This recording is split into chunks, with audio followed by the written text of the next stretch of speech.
Hello and welcome to Hacker Behind the Code, a radio-esque podcast where we'll interview members from the Sonic Hacker community, with me, MarkeyJester. A big thank you to those who listened to the pilot episode. If you haven't listened already, then I recommend checking it out. Episode 2, Flashy Lights and Questionable Wording. My guest today has been the noob, and then above the noobs, described by many as the Michael Bay of Sonic hacking. He has a history in the scene I think is unmatched. He has come up with some of the most bizarre yet awesome projects over the years and has a seriously hilarious introduction to the scene. Selbi joins me.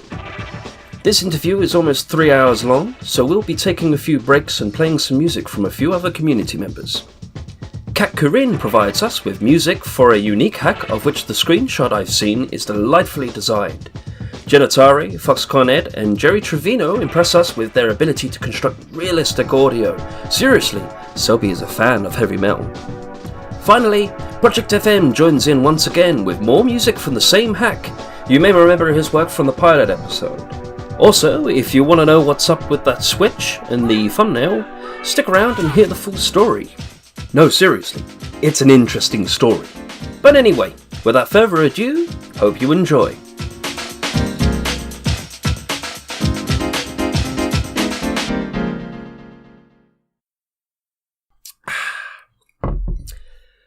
I'm enjoying a lovely cup of coffee.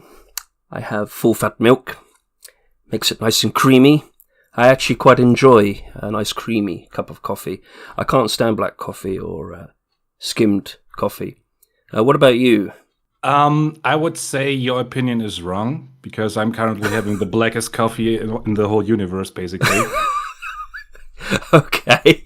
There used to be a time when I was younger that I would drink the coffee with as much milk as possible, but then over the years I decided, that's not really good. And also, milk has sugar and all these kind of other things that you don't really need to enjoy a pure cup of coffee. So since then, no more milk. Coffee is healthier for you without the milk. That is true. That is absolutely true. So I'm joined with me today by a German scener. He's been around for a very, very long time, and dare I say he has a history that I think no one's history can probably match his, but he has been dubbed the Michael Bay of Sonic hacking. Oh, and we're going to find out exactly how he got to that name in a moment. Selby joins us. Hello. Or should I say Selby. Guten Tag? Guten Tag. Guten Morgen. Oh, it's not morning anymore. Never mind. Depends on when you wake up. How are ya? Oh, I'm doing fine. Yeah. I've actually been kind of excited about this day. Mostly because I'm not sure what kind of curveballs you're going to throw at me. You did mention when you were starting the research that I should not look at my old posts on the forums and anything. So I'm not sure what treasures you're going to dig up from my past from 10 years ago. It's all good. I promise you. Okay. I have no intentions on performing any type of slander. And that is the promise of the MarkeyJester corporations. Incorporated with like a small jester head at the top. Markey and Co. So let's start from the beginning. All right. Now, you are in your mid-20s, am I right? Middle to late 20s. I'm about to turn 20s. 27 in about 2 weeks. Oh, wow. Okay. Yeah. Starting to get old, man. Yeah, I've actually been longer in the community than I was old when I first got into it. That's like a revelation. It's like you've been in the scene for more than half your life, basically. Quite literally, yeah. Yeah. You and me both, actually. Oh. Well, almost. I think I got another year. Well, enjoy that last year. You will never get it back. The last time you can actually say, I've not been here half my life. And then you are, and then you realize, it doesn't really matter anyway. But it's a nice thing to, consider how much time has passed since the first day, Yeah. But with relation to age, and this is the point I brought it up, you can only sort of tell how someone may have gotten into the community based on their age. If someone's in their 30s, there's a higher probability that they had their own Mega Drive. Yeah. If they're in their mid to late 20s, there's a good possibility that either, one, they had an elder sibling who had a Mega Drive, or they're from a country whose technology is slightly behind. Yes. Consoles, they're still selling, but in countries that are sort of a little bit lower delayed, developed. basically. Yeah. Yeah. And if you are younger than that, you probably got into Sonic the Hedgehog through maybe the newer games, and the countless amount of compilations come out. So you're in your late 20s, so you're probably either from a third world country, which I don't think is the case. Germany, a third world country, Or you had an older sibling who had a console. Or maybe you're the rare group that actually you got your own console. So how did it begin? Okay. So it's actually a little bit of a mix between that I had an older sibling and compilations. And I think I can start with the sibling stuff. So basically, I have a brother who is quite a bit older than me, almost 9 years. Yeah. And as you can imagine, me being 27, him being quite a bit older, he did not, he did have the age. He was right in the age when the Mega Drive was still new. Yeah. Although he didn't really have one himself at first. Like, he never bought one or he never got one from my parents. But what did happen, when he was young, he was visiting over a friend quite frequently who did have a Mega Drive. Yeah. And obviously, like, kids being kids, man, this is amazing. We're always coming up. We want to play the video games. And turns out that one day, the father of this friend of my brother said, like, I actually have 2 Mega Drives. But the other one is broken. Like, I have this thing laying around. I can't use it anymore. So if you want, you can have it. Okay. Now, hang on. What does he mean by broken? I'm coming to that. Oh, okay. Sorry. No problem. So he did get the quote-unquote broken Mega Drive, and my father, who is like the biggest inspiration for me when it comes to technology, who's also a gigantic IT nerd, he looked at that thing and realized, this thing isn't really broken. The only thing that's broken is the switch to put it on and off. So what he did, he opened the case, he soldered a new switch, like the first switch he found in his like gigantic drawer of other switches, which don't really look that pretty, to be honest. It's like a very long 3 centimeter high switch. It's a Papa switch. I think you may have even seen the picture at some point. Yeah. So he soldered that on, and lo and behold, the thing works again. And suddenly my brother got a Mega Drive for free. Together with a bunch of games, actually. Wow. So, which includes, the Sonic games, obviously, and then some other games like Alex Kidd and Mega Bomberman.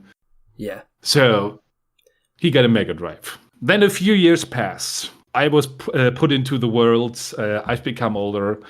And I go to my brother, who is also a little bit of a role model for me, obviously, because he's older. And I see him playing this video game on his TV. Like, wow, what is this? And, long story short, it didn't take long for me to actually play on that thing myself.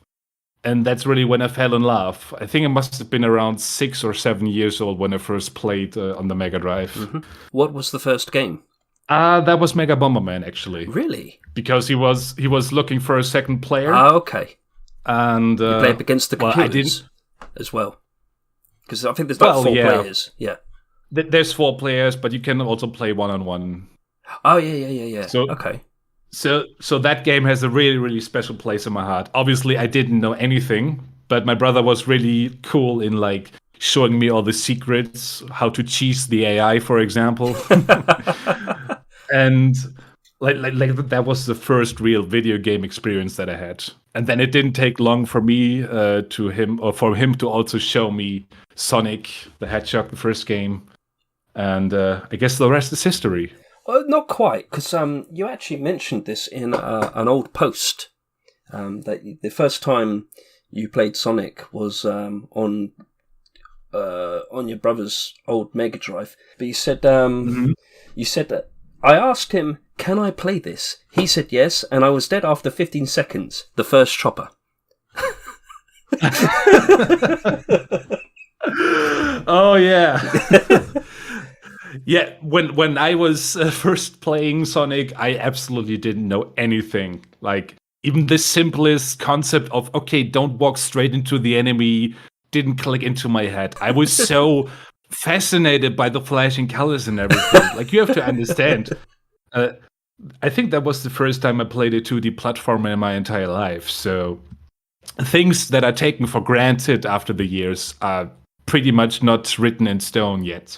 Yeah.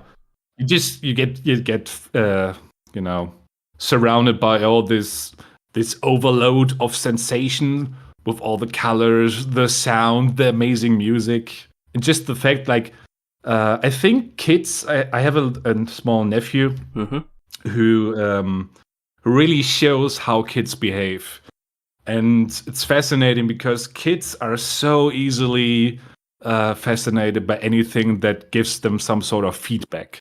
Yeah. Like, you push a button and music starts playing, or I don't know, something happens, like action and reaction. Kids love that. Yeah.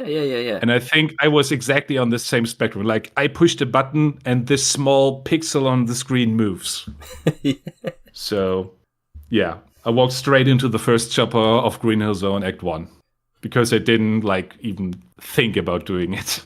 No, like jumping over the enemy. You're only about what, 6, 7, so yeah, young enough to sort of half brain dead kind of thing.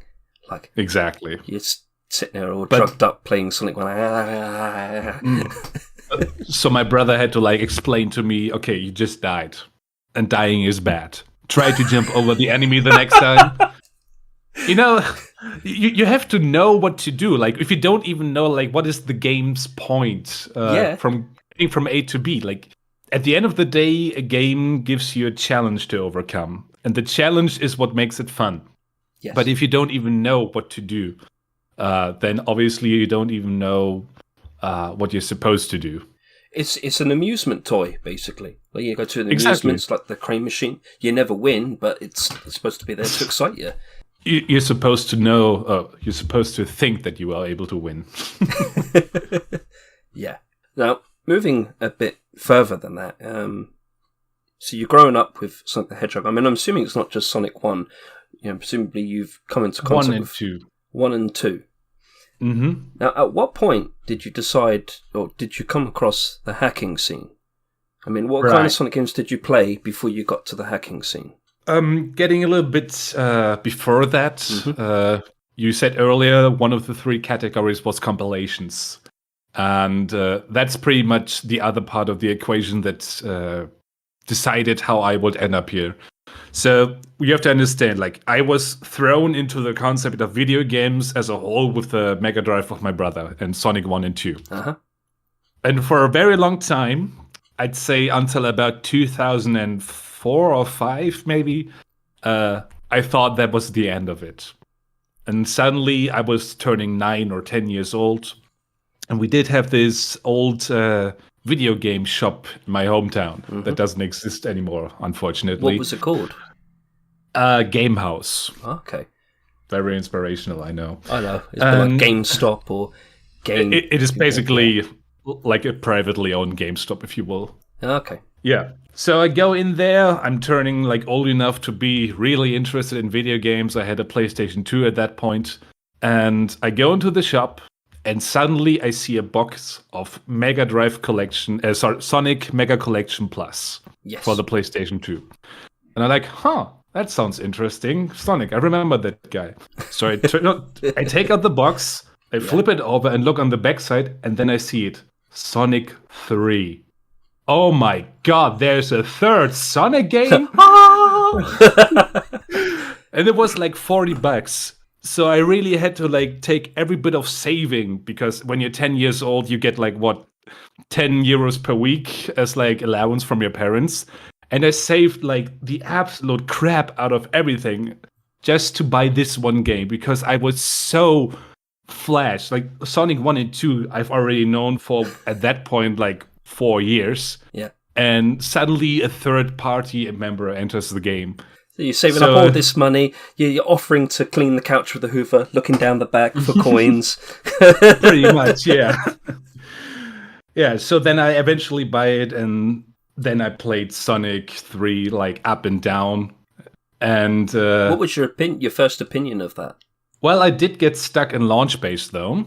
Oh, okay. Literally the first time I played launch base zone, there's like one particular slope that if you run down a bit too fast, I'm not really sure what happened, but like a slope that you run down and suddenly I got clipped inside the wall. Oh. That's also when I first realized that there's something like a time limit, because I was standing there thinking, oh shit, what do I do? And as I was thinking 10 minutes what to do, eventually I died. So, well, it's a good job that mechanic's in there, otherwise you would have been standing there for hours wondering, when are you going to get out? Well, that's true, but as a kid, you don't really have a concept of time. 10 minutes feel like an eternity. Yeah. So it was really 2 hours. It felt like 2 hours, yeah. And I remember beating the final boss of Sonic 3 comparatively easily, because like the final boss of Sonic 2 is such a pain in the arse, especially for a child. Well, it's the lack of rings. The lack of rings also, but because you don't know where the hitboxes are as a child. At least that's what I found. Yeah. And with the Sonic 3 final boss, it felt a little bit more apparent where to hit Eggman, basically. I never thought of it that way. I've always thought it was to do with mainly the lack of rings, because you don't get a second chance very easily. Obviously, that doesn't help. And also the fact that you keep having to do Silver Sonic beforehand. Yes. Yeah. Sorry, I think I got sidetracked. What was the question? We'll get into the Sonic community. Yeah. No, that's fine. Because, before you got into the community, I want to know what Sonic games you played before you decided to go searching for this kind of thing. Like, what caused you to go searching in the first place? Was there a particular game that did it? Okay, so there's another big milestone of that road trip, if you will, which once again relates to my brother. One day, while he was working at a job that he was doing at the time, he had a colleague that gave him a CD. And that CD contained an emulator for the Super Nintendo. Oh, okay. So he comes home, he once again showcases this to me, and you have to understand, still being rather young, wow, you can play video games like this old retro stuff on your computer. And then obviously it didn't take long before I put one and one together and realized, okay, there's not only an emulator for Super Nintendo, but for pretty much anything. So once I finally stumble across ROMs for Sonic 1, 2, 3, also Sonic 3 and Knuckles, because some people might already know this, Sonic Mega Collection has this incredibly stupid design concept. To unlock games like Sonic 3 and Knuckles, you have to play Sonic 3 50 times. Yeah, and not even play. Just enter the damn thing and exit.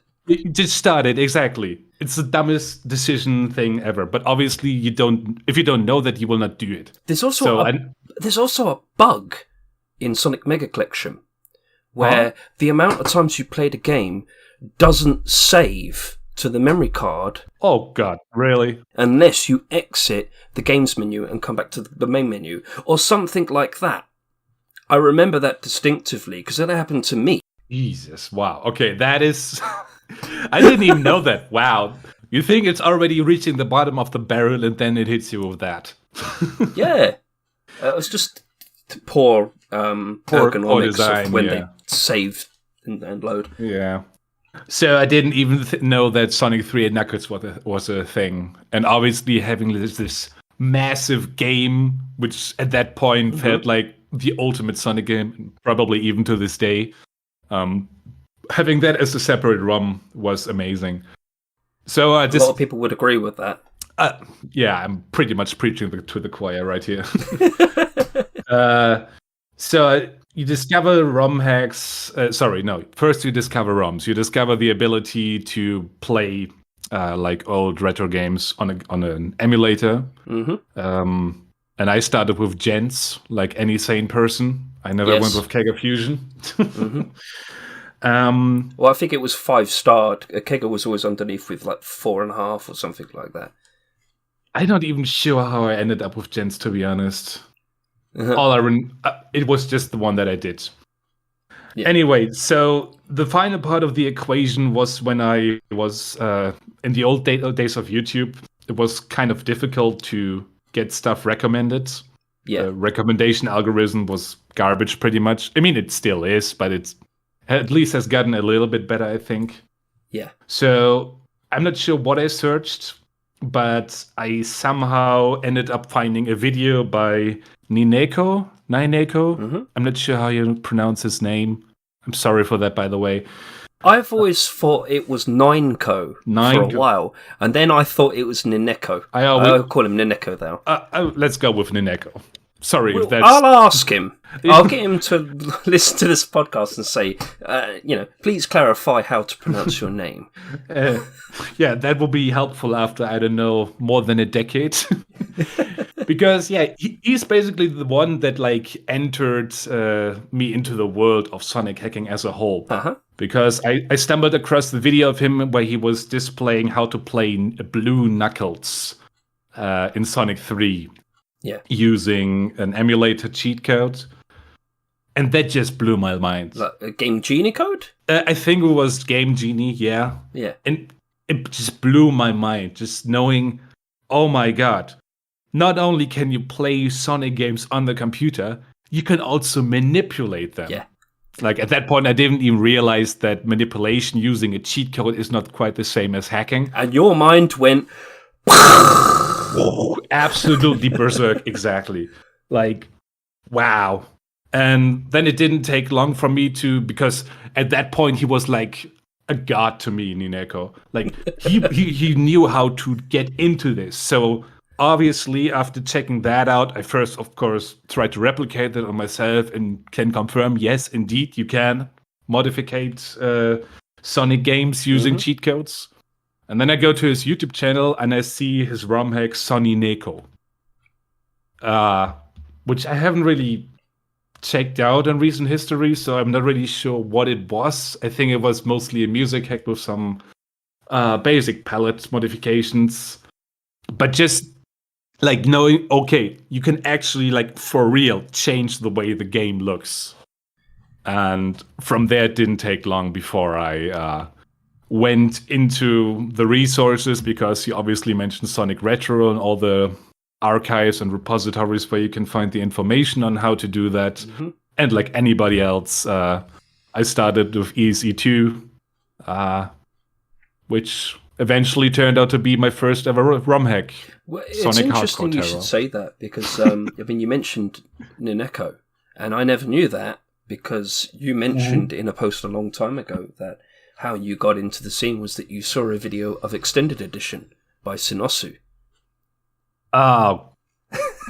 It's okay. There's been a few people I've spoken to who they remember things slightly differently to what it was in the past. I think there's somebody who mentioned that their father had brought them a Mega Drive, and then later on, when I clarified with them, it turns out it was actually their mother. So they sort of, the story slightly changed just from memory.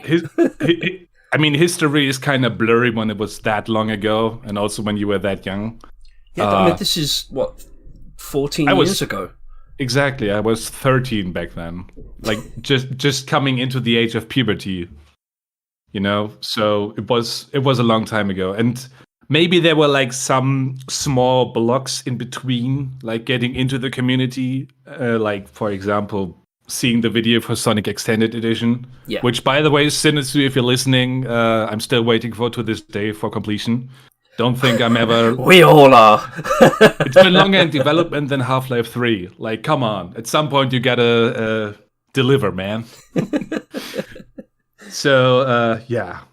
It's very true that it probably had a big effect, because it took what Sonny Neko did and blew it out of proportion. Like, wow, this feels so polished, and it's like a whole new concept added to this game that I already love. But I can't really tell you in which order these two things happened. I'm pretty sure Sonny Neko happened first, and then from there it took off.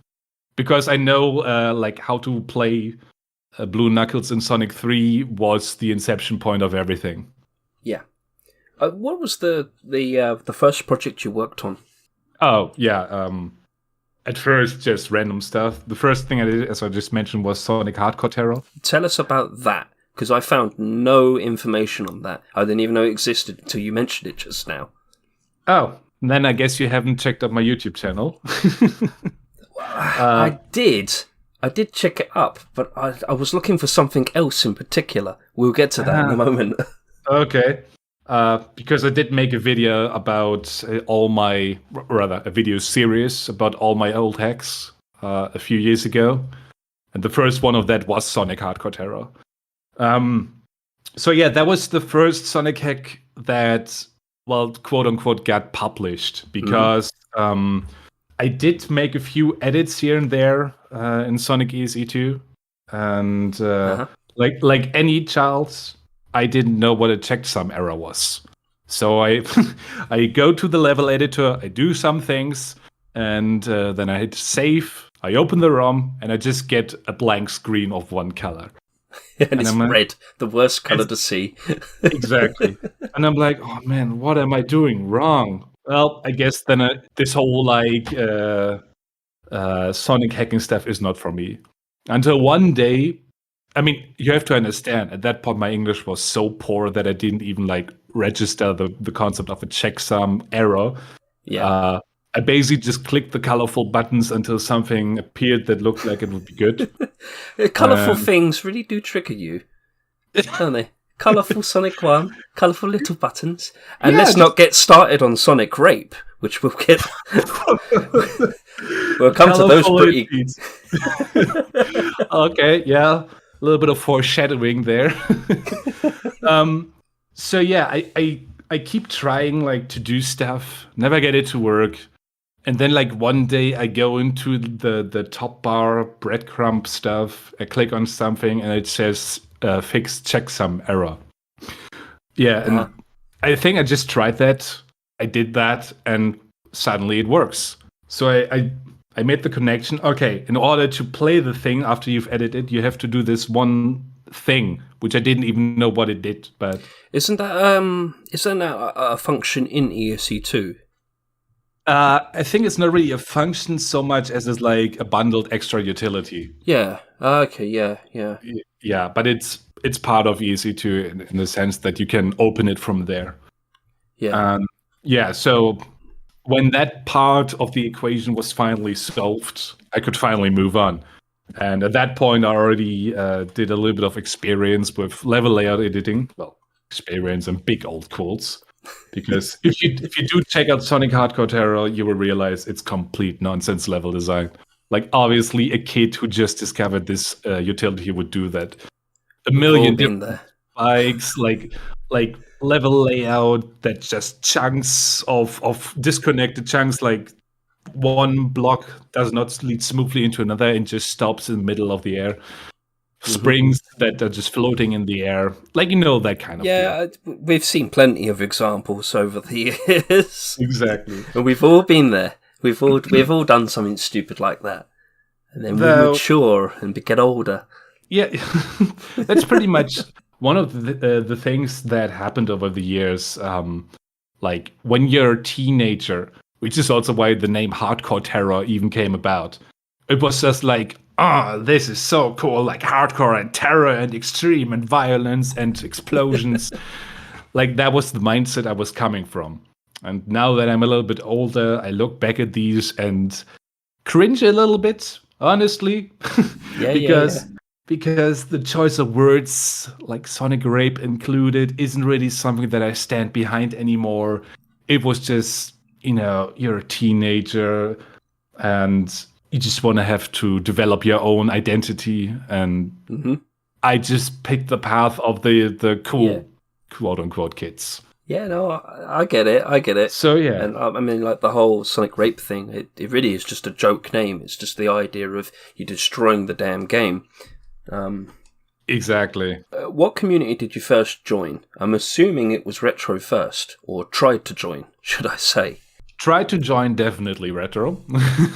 I've been getting conflicting information because I'm conflicted. Did you have 5 account attempts or 7? Actually, I think it was 9.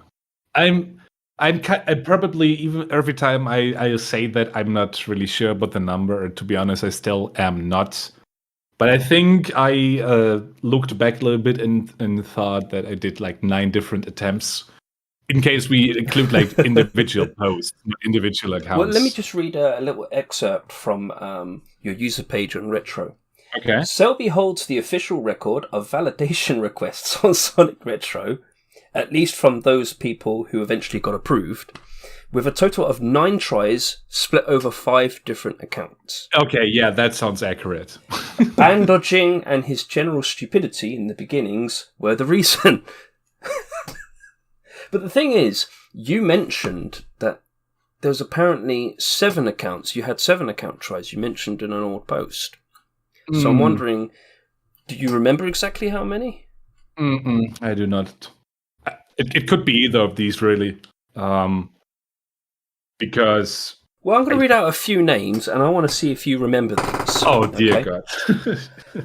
We've got Sonic18295.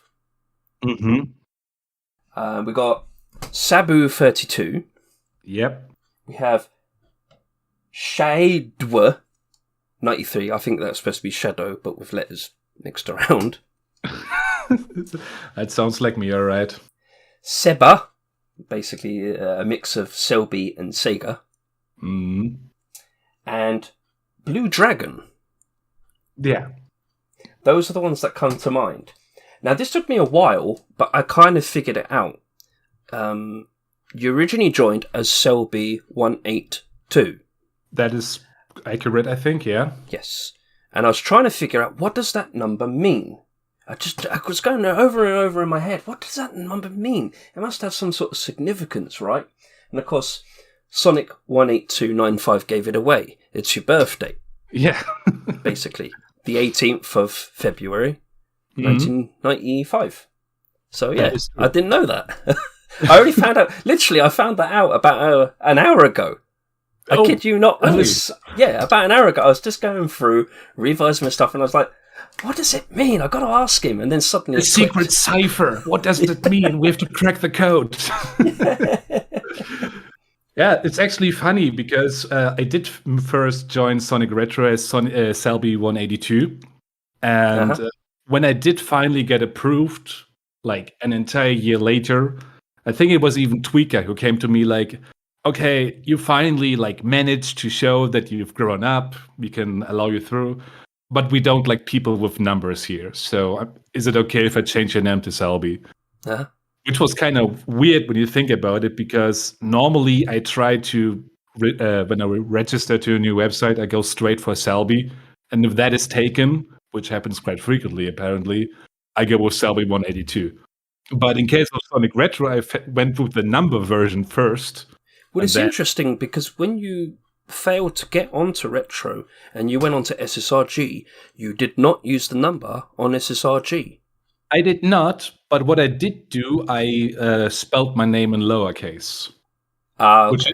Which annoyed me so much for the years to come. Like Selby in lowercase, because I was so lazy to type the first S in uppercase.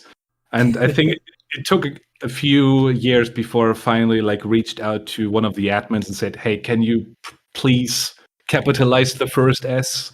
That would really lift a big stone from my shoulders. Yeah, it's sort of unnudges your little bit of OCD, I suppose. Apparently, yeah.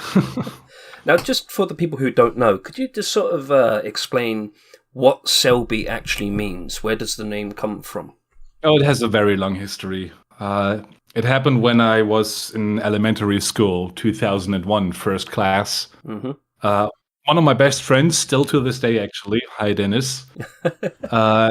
He, for some reason, thought that my real name was Sebastian. Mm-hmm. And one of the common nicknames for Sebastian is Selbi. Uh-huh. So he just said, okay, then your name is Selbi. You just put an L in there. Yeah. And when it came to finding an identity for my online presence, I was like, I need a name. Let's go with Selbi. But I felt like, okay, if I put Silbi in like one word, that looks kind of weird because I and L, they look so similar. It looks kind of weird. Uh-huh. So I just said, okay, instead of Selbi, let's go with Selbi. And that's really it. And I guess it just stuck to me with this name. And it wasn't until many, many years later that I realized Selbi is actually a Turkish name for girls. Oh. Like, if you Google Selbi just like that, you will find Turkish women. So have you had any sort of Turkish members come on to you? Or No, not really, no. Okay, well, but yeah. I mean, I'm just picturing Dennis is sitting there like, I'm gonna make you a star. I'm gonna give you a name. Yeah. I'm gonna make you an internet celebrity. So that is the origins of Selby. Pretty much, yeah. Now, when you joined Sonic Retro for the first time, and you sent me on a whole loop. This took me a long time to try and figure out what the hell was going on. And even now, I'm not 100% sure. So I'm hoping you can fit in the final pieces. Okay. This is what I think happened. You joined Sonic Retro, and they banned you instantly. I think not instantly. Did you put something in your signature that triggered them? Because I can't find any of your old posts, and I even tried to look for alt accounts that you might have made. I went through the entire trash system. I went through all of engineering, reverse engineering, looking for old posts that would, around about the time you would have joined. I couldn't find anything. Good question, actually. I think what happened was I tried... there's one thing, yeah. Okay, so what did happen was I posted my first validation post, which obviously did not get accepted because bad English and all this kind of, childish nonsense. Yeah. Like, this kid obviously does not belong into the main forum yet. And I didn't... I love you, Sonic! I'm not sure what it was. I'm kind of ashamed to even look up that if it still exists anymore. It probably does, but we don't have access to it. Probably, yeah. So, in my childish naivety, I don't really think about, okay, I didn't make the cut, I should stay out and improve, which would be the natural thing to do, but come on, kids are kids for a reason. So, I don't get validated, I feel really offended about that, and then I make a new account. And... also not really knowing the concept of IP matching, obviously. Yeah. So that really didn't instantly get me banned, completely banned. I couldn't even... So it wasn't just pending approval, it was... Or what do they call it? What Misfit. Misfit, yeah. it. And I think they even did an IP ban. I'm not really sure anymore, but... Oh! I remember I couldn't even access the engineering forums, even when I didn't have an account that I was logged into. I think you tried to access the wiki. Tried to create an account on the wiki. I'm not too entirely sure, but I think I remembered going back on my research and seeing something about that. You signed up an account for the wiki. It could be, yeah. Yeah. These are the small parts that I kind of pushed away from my memory because... I wasn't really concerned about getting that one account validated. I was concerned about getting validated at all. You were like China. You're like, brute force. Brute force, exactly. I mean, how else would I do 9 different attempts? Yeah. And I do remember one thing, which is also why I laughed just now. One of the things that I tried, I was over, I think it was even at Dennis's house, because he had a different IP. Whoa. So I tried to get a new account up there, and I realized, okay, just writing stuff doesn't really get them on my site. So what else Uh-huh. can I do? And I was aware that a certain project was popular at the time, Sonic 2 HD. So what do? I take one of the pictures, very, very, very Oh, crudely try to Photoshop out. I think it was the Sonic 2 Final Boss mock-up. I think you yeah. know the picture. And I crop out the Eggman robot thingy and then mirror the image and post that as like, hey, look, I can join the Sonic 2 HD project. Look what I did. that didn't go well. No, I imagine not. Was that account? Because I have it on good authority that it was Shadow93 was the account name that belonged to your friend. That was the one. Yeah. Yeah. Also, one of the names that stuck to me with this day, because that is like my main email account. And like that was one of the attempts that I did have because, I'm born in 95. And I did have another friend who was born in 93. So I was like, okay, I'll just pretend to be my friend right now. Also make myself 2 years older than I am to show how mature I am. That'll show him. It's like, when you have a small child who's obviously stolen cookies from the cookie jar, and he's trying really, really hard not to show how obvious it is, but everybody in the room knows. Yeah. What's that in your mouth? Exactly. And you just kind of play along with the game, like, I'm not sure where the cookies went. Oh, boy. Yeah, kids are really simple. Yeah. But I mean, after trying to get into retro several times, you eventually decided to join SSRG. Yeah. How did you come across SSRG? Did somebody recommend it, or did you? I think what happened was in Sonic Megamix 3.0. Oh yeah, they got the splash screen. They got the splash screen, exactly, and was like, okay, yeah. What's that? And I look at that page and was like, oh wow, this is like the same as retro, but it feels like they don't have a validation forum. So I just made an account like that, and I was a member, or maybe a trial member. I'm not sure how it was back then.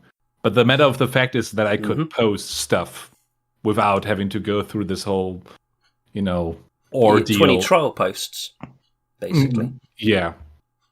Would you like me to read out your introductory post on SSRG? Only if you do it properly.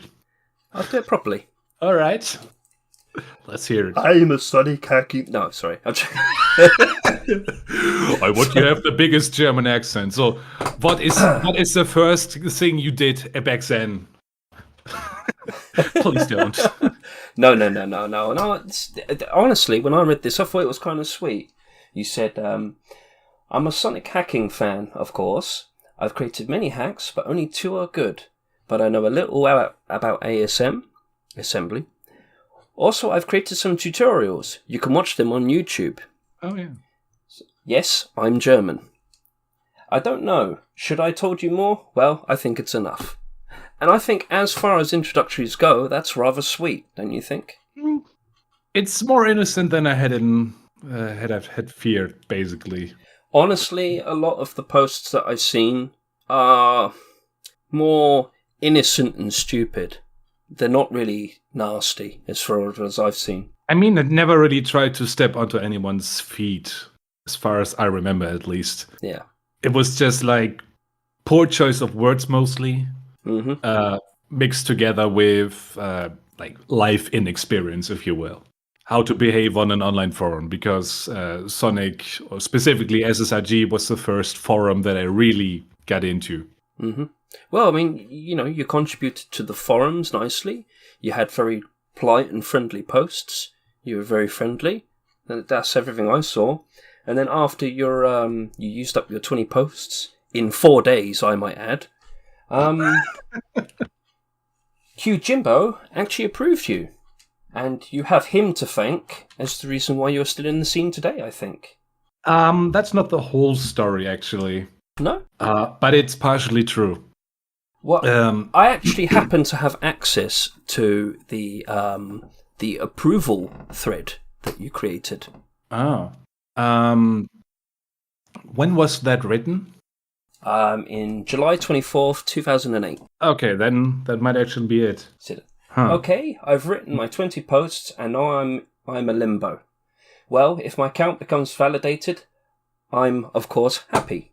If not, well, it wasn't the first time, because I'm already banned on Sonic Retro.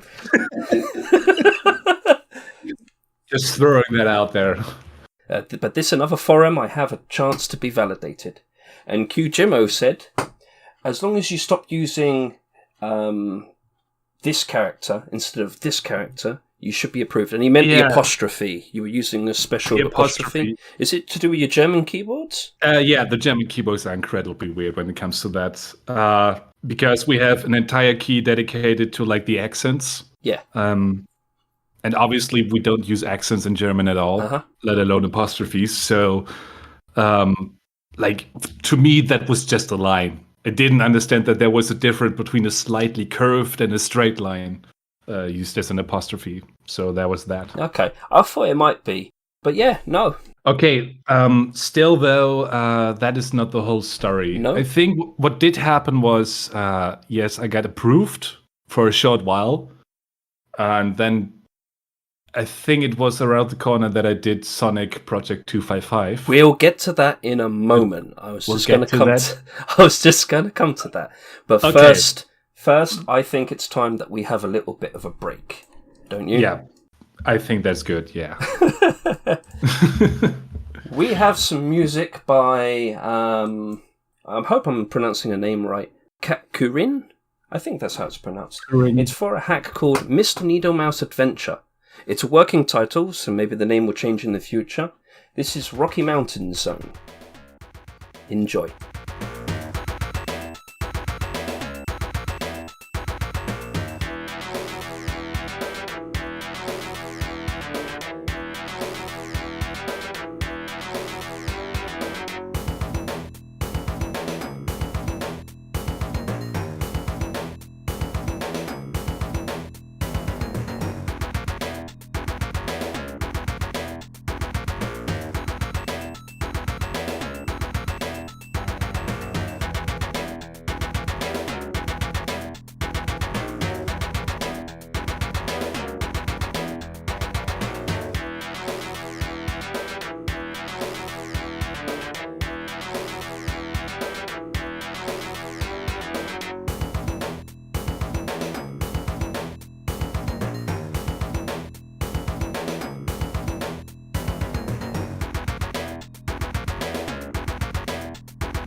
Yeah, that sounded pretty good, actually. I liked how it was building up throughout the song, and I like when stuff is a bit more electronic, guitar-driven, basically. Well, I mean, like, you hear that instrument; it's very enveloped. It kind of reminds me of, the machine from Sonic Spinball. Yeah, that like. It's just Although I think in Sonic Spinball that was really the result of the sound driver they used. Yeah. No, that sounds pretty good. I mean, it sounds like a Rocky Mountain. Yeah, it really sets the stage for, something big to come. That was Rocky Mountain Zone for Mr. Needle Mouse Adventure by Kat Kurin. So now, Selby, before we get on to Project 255, I have to go through and explain to you that 3 days after you were approved by Qjimbo, you made a post asking a series of questions about hacking, and that seemed to have pissed Tweaker off. Yep. I know exactly which post you're talking about. And he basically outright said, that's why I banned you from Sonic Retro. Yeah. And it was clear to me from what I saw that you were quite hurt by that, you know. So I actually felt kind of sorry for you in a way. But I mean, I'm assuming it wasn't intentional. Like you weren't intending to steal or anything. I think it was just ignorance. Am I right? It was complete ignorance. We have this etiquette. Not sure how you say it. Yeah, etiquette. Yeah, etiquette in our community of like, it's okay to mess with official content, like modification of the original games, but it's a no-go to do anything that was created by other community members. Yeah. And like that concept that wasn't even a thing in my eyes back then. I don't even think it was mentioned in the rules. Yeah, because it was basically an unwritten rule. Yeah. Like you just don't steal from other people. I mean, steal is even a bit of a loaded word because, as a community, you think like, oh man, he's done this amazing modification. Mm-hmm. There was something in Sonny Neko that I was considering really great that I wanted to have as well. And the concept of not just taking that out of there and using it myself, being a legitimate thing, that didn't register in my head. Basically, that is the whole summary. Yeah, and I had to learn that on the halfway. We'll get to that. But like I said, some of your early posts were very innocent, so I already got the vibe immediately reading through it. Yeah, no, this is just innocent ignorance. I don't think he really meant to piss people off or ask these type of questions. Exactly. So, And I think that's also why when Tweaker gave me the bad news, no, it's not okay to just steal other content in the way he did, because Tweaker is kind of direct in his choice of words. Yes. That got to me because I wasn't really ever told of before in such an extreme manner to just piss off, basically. And especially after doing something that, as far as you were concerned, was innocent, had no negative consequences. Yeah, when you get sort of an aggressive response, it does sort of put you in a very emotional situation. Exactly, yeah. I mean, having said that, though, we're going to have to move on to Project 255. Now, please explain. Well, just give people a bit of a rundown of what Project 255 was. Yeah. How did it come to be? Okay, so Project 255, first of all, that was right around the time that I learned what hexadecimal numbering systems was. And learning that the maximum value of 1 byte was 255. So in my ingenious marketing mind, I thought 255, that means maximum. So Project 255 is the maximum game that you can have. And Dennis is sitting next to you I love it! I don't think he's ever played that, to be honest. He was always more of the Mario type. We still joke about it to this day, you're a pathetic Sonic fan. Mario is the real deal. Get on my level. And he was right. Anyway, so that was around the time I first discovered disassemblies, and first also many people, many children especially, struggle to implement the spin dash, because the guide on Sonic Retro expects you to have some basic understanding. I'll stop you right there. Not only that, I do know that it might have been Tweaker, might not been. Apologies, my memory is quite vague, but I think he went in and modified one or two things such that it would deliberately not work, just so that you'd really have to understand how to fix it in order to use it. Really? Yeah. Huh. Well, that's quite controversial. I mean, I can kind of see his point of view, but on the other hand, I can kind of think, wow, what a dick. So, not really something that I would advocate, but it is what it is. Yeah. Anyway, so what happened was, many young people who first do their, first steps into the wild world of assembly hacking. I was really, really proud when I finally, after many, many attempts, got a fully working spin dash with the spin dash test and everything into the ROM hack, basically. It took off from there. It was basically starting out as a big, combination of all the guides on Sonic Retro. We're including the sound effects? Was the sound effect in there? We'll get to that. Okay. All right, okay. Because I did one day, I'm not really sure how I got that idea, but I realized, the Sonic split.bat file. Yeah. That takes care of splitting the Sonic ROM, the basic one. Mm-hmm.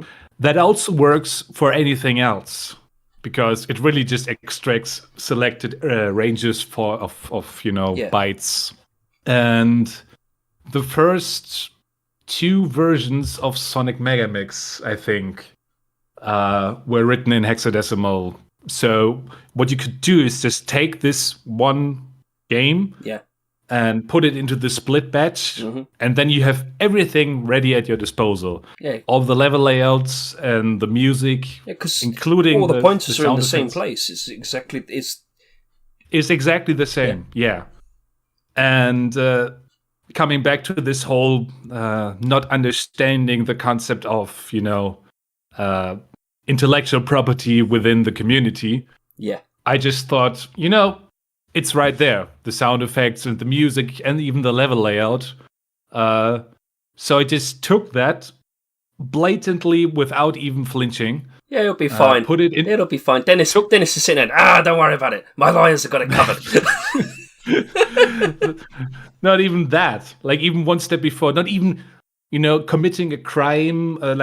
What? I'm just robbing a bank. Like, what is your big deal? That's not a crime. And but you can't just take the original game and don't do anything. So what I did, I was very adamant about 2 things that I did myself. First, I modified all the names, and secondly, I did all the palettes. And one of the palettes that still are infamous enough to this day is the palette for Marble Zone, which I renamed to Milk Zone because I made the lava white. Well, thank goodness you used milk. Get your mind out of the gutter. Sorry. I was 13. I wasn't that much of a pervert back then. Fair enough. So yeah, that thing got released very proudly, I might admit, because it was like, man, look at this amazing hack. It has great music. It has an amazing level layout. It has great palettes. Weren't there some Sonic 1 harder levels version in there? That could be. I'm not actually sure what exactly the stuff I stole. Yeah. Because it was pretty much an amalgamation of everything that I could get my hands on. Yeah. Okay. And Sonny Neko was only spared because it was modified in an assembly editor. So it couldn't be split using split.batch. Oh, if only. If only. Especially he's like your god, your father, and it's like, well, it's out of your hands. You're not allowed to touch the god's work. Well, there's no easy solution to get my hands on that. Well, then I guess I don't even spend time on that. So yeah. I'm not sure what exactly it all was that I stole, but I do know that once I released the hack, very proud, I did it right before going to bed. And on the next day that I woke up, I just, first thing in the morning, sprinted to my computer, turned it on, having this mindset of like Christmas. I'm gonna open the forum page and there will be so much praise. Like complete nonsense in my head, thinking this was the best thing since sliced bread. Oh my god, I'm so horrible to hear this now. And then I open the page and I see you have no access rights to this forum. And all the flashbacks from Sonic Retro come back to my head. I was so shattered by that because and I couldn't even see the responses at first, obviously, because when you're banned, you don't get read-only rights, you get no rights at all. Yeah. And you used forgive me if I'm pronouncing the name wrong. Nope X's account. I think it's like KNOPE with a capital X. I think it's called Knopex. Knopex. I'm not sure actually. Yeah. But you used, I did. I asked him basically, dude, man, can you like let me your account? I really want to know what they have written about me. Yeah. And being the idiot that I was, I didn't keep it at just, reading. But I did felt, man, I have to defend myself using another friend's account. That didn't go well. So yeah. And that is how you got suspended. Yeah. And I think it was originally 1 month, but I have it on good research that it ended up being 2 months. Because I was ban dodging again. Okay, that explains that mystery. I made another account and tried to pretend that I was somebody else. But unfortunately, my English was like specifically enough terrible that you can tell just by the way that I was writing certain words that it was me. When you first found out that they can figure out it's you via your IP address, was your mind blown? Not really blown so much as that I was, oh, okay, I get it. It all makes sense now, basically. Yeah. I was probably more annoyed, but I didn't know the concept of, proxies or something that could hide my identity. Yeah. At least you only got suspension and not banned. Q Jimbo is actually a very nice guy, isn't he? Yeah. I mean, he was probably also the one that even like allowed me to have yet another chance. Yeah. Because I think if it wasn't for him and, some admin just going, okay, fuck this guy. Sorry. Choice of words, but you know what I mean? Like, man, this kid has no belonging in our community. Let's ban him for life. Yeah. And that could have been it. They could have very well just said, okay, stay out of here. We don't want you here. Yeah. But Kyojimbo, being the nice person that he was, actually looked at me and said, you're a kid. You did something very stupid by making a hack that was full of stolen content. But you have some potential. And I think this potential that he saw in me is even the reason why he gave me another chance. Yeah. And to this day, I dearly thank him for that. So if you're listening, Q Jimbo. Cheers to you, man. So, you came back. What did you do with Project 255 after that? The moment it got released, I never touched it again. And do you still have the source? That's a good question. I want to borrow some stuff from it, you see. No. Just... Why don't you ask Tweaker? What did you say, split.bat? Maybe we can get some of your hacks. Sonic Brother Trouble. Maybe it works. Maybe. No, I don't think I have this. I probably do have this source anymore, but you have to understand, I got this big folder on my external hard drive. Like, I don't know, 500 gigabytes full of stuff that I accumulated between the years of 2000, whatever, when I first got my PC and when I first switched to a real PC. And there are like, I don't know, at least a few hundred copies of the split disassembly there. And one of those might even be Sonic 255, but I'm not sure. No, I was just curious, like whether or not you sort of like, I might as well just delete it out of frustration or something. Nah, I'm a real hoarder when it comes to that kind of stuff. Okay. Moving on a bit forward. Mm-hmm. You eventually met up with Carrasco ZX0. Mm-hmm. I don't know if you remember him. I do, yeah. I think he goes by the name of Cloud these days. I think he changed the letter L to a 1 eventually, but he's still on the forums, but he's not posted in like forever, so... I do not actually know, to be honest. I know we were like hitting it off really good. He was like among the first people that was sort of on my level. Like we're both pretty much amateurs in scope of the community. but we both had this ambition of, becoming better and helping each other. So he was like the first big friend that I had. I helped him out a lot with small assembly stuff because at that time, finally, we did get, or at least me, I got a little bit more comfortable with the way stuff works. And he, in turn, was very good with level layouts. And that kind of went on for a while. He did leave at some point, or just we lost contact. And I never really spoke to him since. I wasn't even aware that he changed his name or was even still around, to be honest. Well, his username at the moment is Cloud, but the L is a number 1 and it's a lowercase c. So maybe send him a PM, say hi. I guess I could do that, yeah.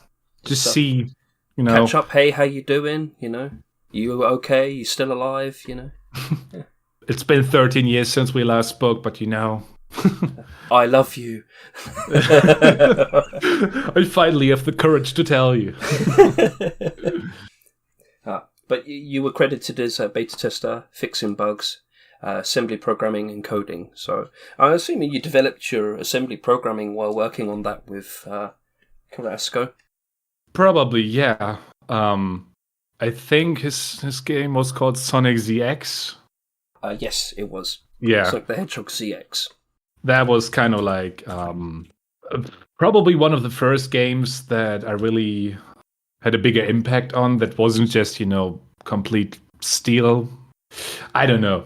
Just trying stuff and not being trying the easy way out. Because, by stealing stuff, I was pretty much bypassing the hard work that goes into making stuff. And, only by actually working firsthand at a project do you develop the skills that you need in order to make great content.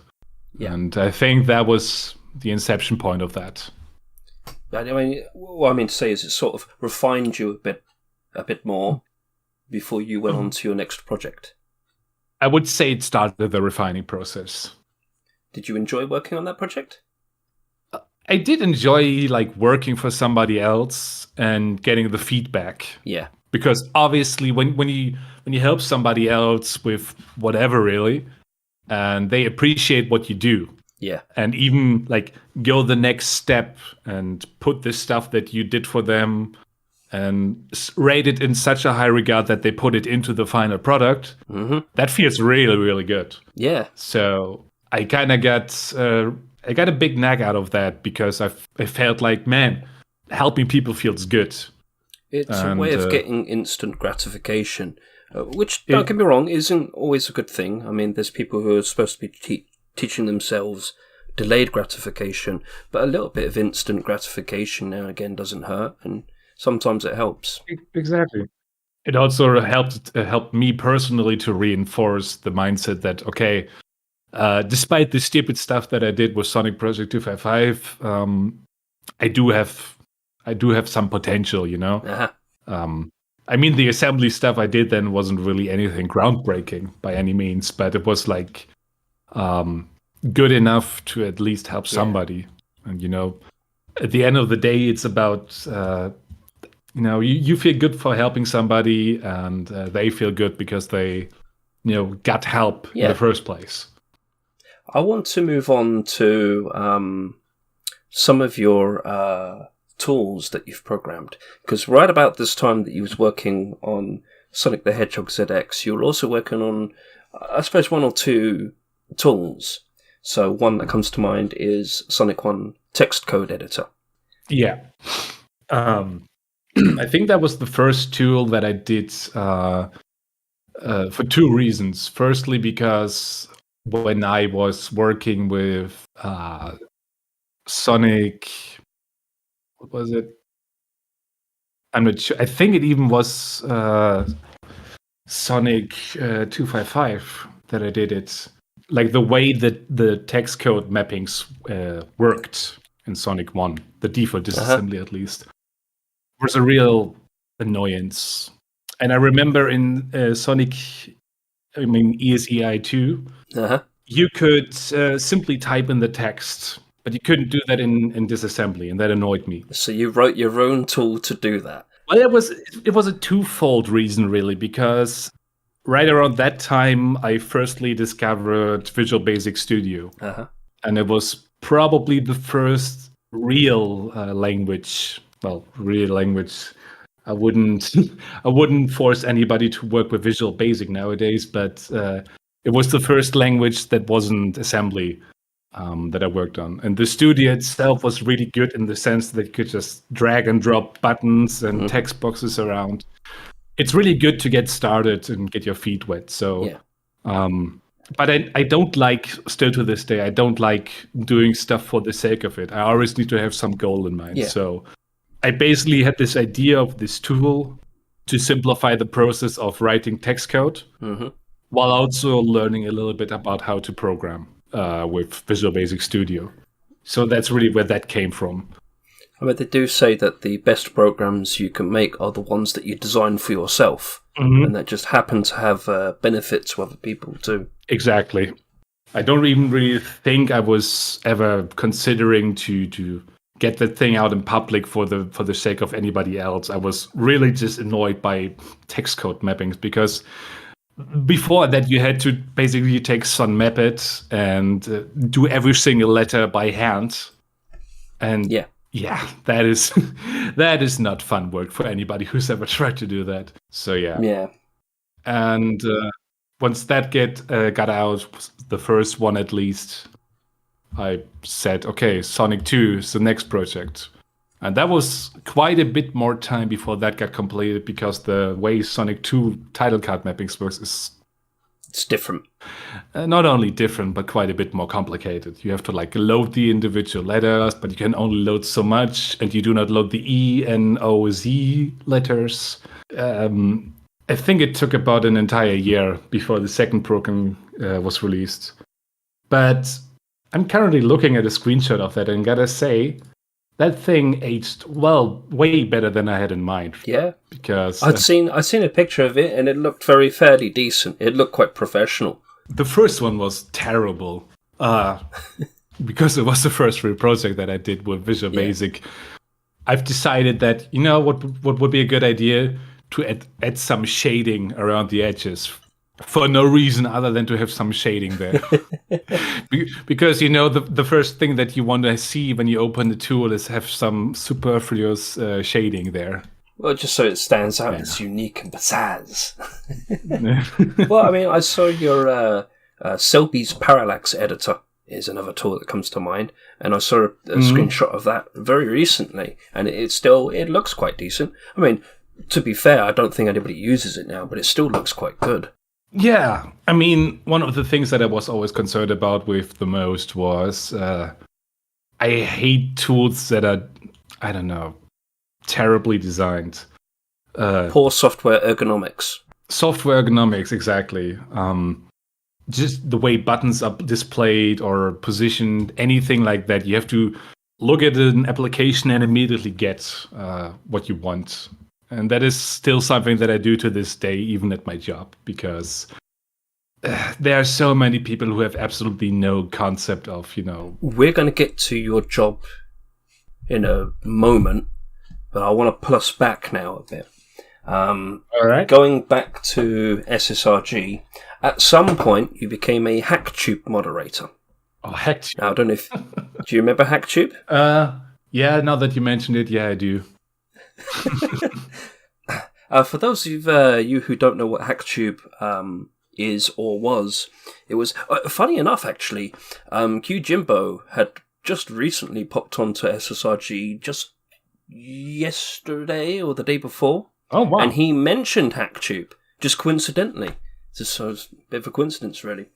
Yeah. But for those of you who don't know about HackTube, it was basically similar to YouTube, apart from it was an emulator on the website where you could play people's ROM hacks. So you could upload the ROM hack to the site, and they have a built-in emulator to play. I think it was a JavaScript-based emulator. I think it's like JGenesis or Genesis J. I can't remember. He might be misremembering that, but I think it was a Java applet. Yeah.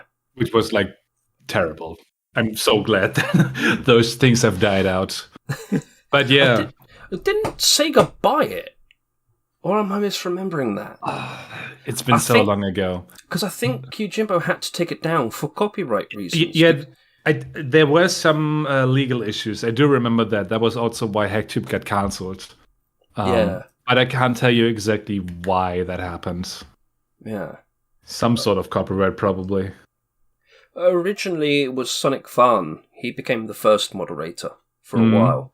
And then after a while, I think he just got fed up and bored with it and just didn't do it. And then it was actually you and me who took over as the moderators for HackTube for a while, for its last few life support. I don't remember us doing much, really, because, there were a few hacks here and there, but there was not so much content that you would actually need moderation. Uh-huh. Well, I can actually tell you what we did actually do, because you actually listed it in a post. Did I? Even I forgot about it. Well, thank you, past me. Yeah, thank you, past you. So, Marky and I have been discussing about things for HackTube, besides a new emulator. Ha ha ha ha, funny comedian Selby there. We came to these results. New HackTube moderator powers, changing hack names, editing the description, delete comments, and changing the author. I think those were certain suggestions you were offering at the time. Yeah. Not entirely sure. Mostly because I really have an OCD for typos. Like, you post... you upload a hack and it's called Sonic the Hedgehog, but the H of the hedgehog is lowercase. That jumps into my eyes and I cannot unsee it. Or it's swapped with the E. Or anything like that. Sonic the Hedgehog.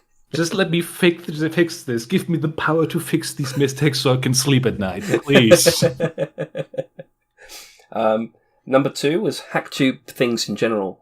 New hack categories. So you wanted advanced hacks to be a category. And 2-minute hacks. I think they had different categories back then. But the categories were kind of lame. But there was ones we wanted to add was one for advanced hacks and one for 2-minute hacks. The ones that are for sort of quick 2-minute, this is a proof of concept type of thing. You also wanted a validation system for new hacks. Apparently, a fix for the reason for delete not showing bug. Apparently, there was a bug where you explained the reason why you deleted it and it didn't show up. Yeah, because it feels less unfair. You delete something and you don't even give an explanation, even if you did, obviously, but it didn't show up. Yeah. And here's another thing that I think might be explaining why HackTube was kind of a pain to deal with. Only members can upload was one of your suggestions, which implies to me that apparently guests just could come on and upload the damn hacks. Obviously. Which is kind of like weird because guests don't have access rights to the forum. I think we did have some sort of validation system at that point. We did. But in fact, to this day, I think the post your favourite music thread was started by a guest member. And so when it transitioned over to the new Zen forums, they had to sort of jerry-rig it. So there's a sort of non-member as a first post. I think the name is like Rydia or something like that. Rydia. It's still there. Rydia. You can go to this SSRG and have a look now. It's still there. Yeah. But, yeah. I think it was just poorly designed in that regard. Yeah. And the copyright system kind of took it down and it never really got replaced. I think Yojimbo did try to do a plugin to use Kicker Fusion, but it never really took on. I mean, the problem is when you want to design something that works on the fly, plugins always kind of suck in that regard. Because at that point, you might as well just download the emulator. And yeah. I think there are sites nowadays that are similar to what we did. Yes. I think there are. I think one of these sites is called Sega, like SS and then Ega.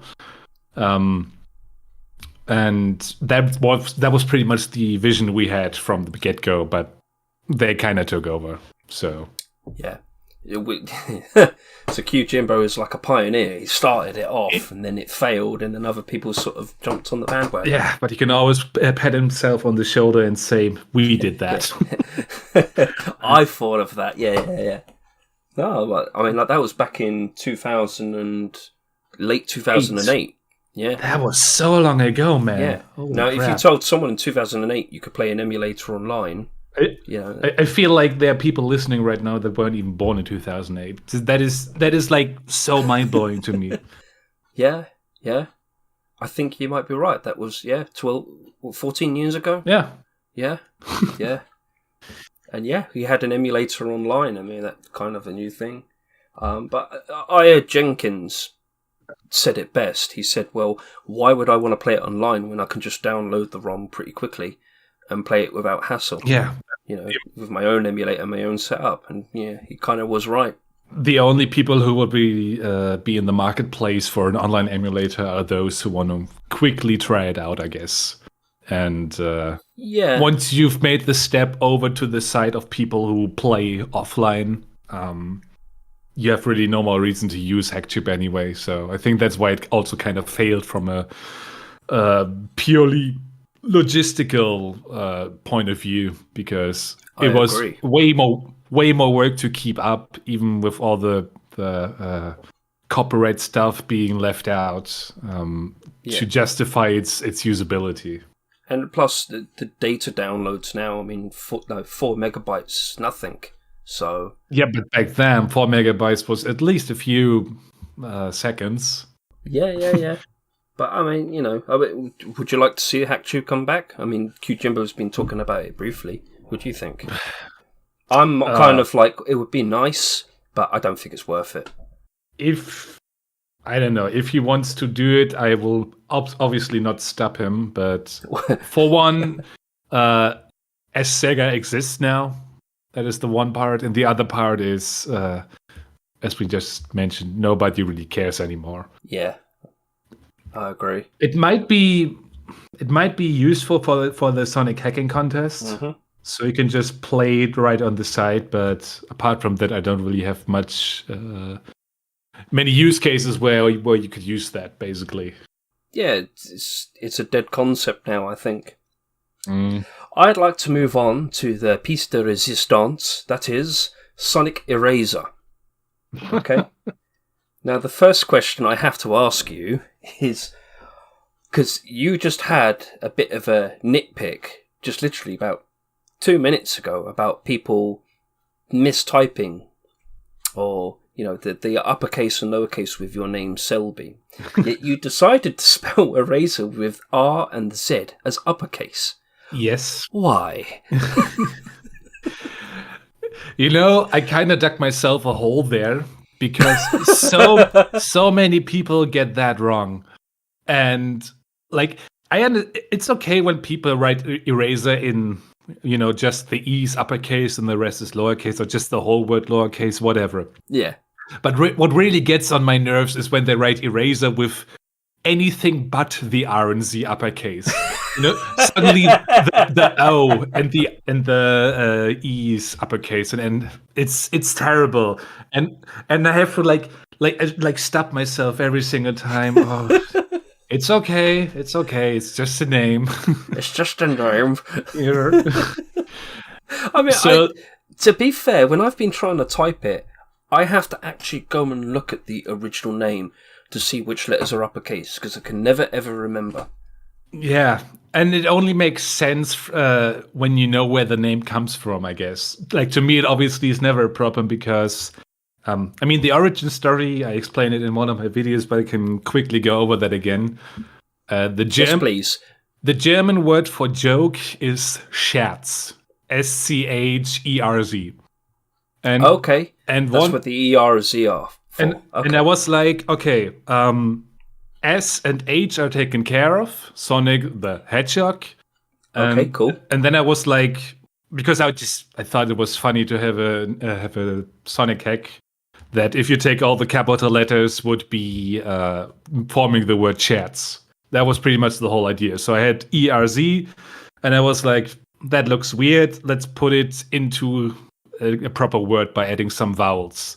And just by coincidence, that ended up being Eraser, and I had no idea the same name was already used for the villain of Sonic and the Secret Rings, which annoys me to this day. Not gonna lie. Well, there's also the old. I don't know if it's called a prototype. I've not read up on it much. Sonic Eraser. Yeah, but also that was completely unrelated. Yeah. I didn't even know that game existed until way later. I think it was this Eraser sounds cool because it has a Z in it, and I don't know. That was around the time when my English got a little bit better, so I'm. Well, I mean, it's got the word razor in there, which means blade, and Yeah. you've got eraser, which means, erasing. So you're erasing stuff with a blade. I think you're giving me too much credit. That's what Dennis told me. He's your PR guy. Damn it, I told you to keep your mouth shut, Dennis! So yeah, there was that. The only part of the equation that wasn't solved yet was the C. And the first version that I ever published to the Sonic Hacking Contest, I had to think of any word whatsoever that started with the word C, just so the word scherz would actually form. And I ended up with Chrome. For no reason other than that started with C, and it was the first word I could think up with. So the original game name was Sonic Chrome Hedgehog Eraser. And Oh, okay. that was really not rolling off. And your PR talked you out of it, basically. The PR was basically like, nah, we can't sell this. So I dropped the Chrome and said, let's just go with Eraser. And at that point, I was like, okay, ERZ, just kind of whatever. Let's keep it like that for historical purposes. And it just stuck with me ever since then. There's really not much else. I had the chance to go back to the drawing board right then and there when I decided to drop the Chrome and lowercase the rest of the word, but I didn't. And now we're here. And I have to deal with people mistyping the name to this day.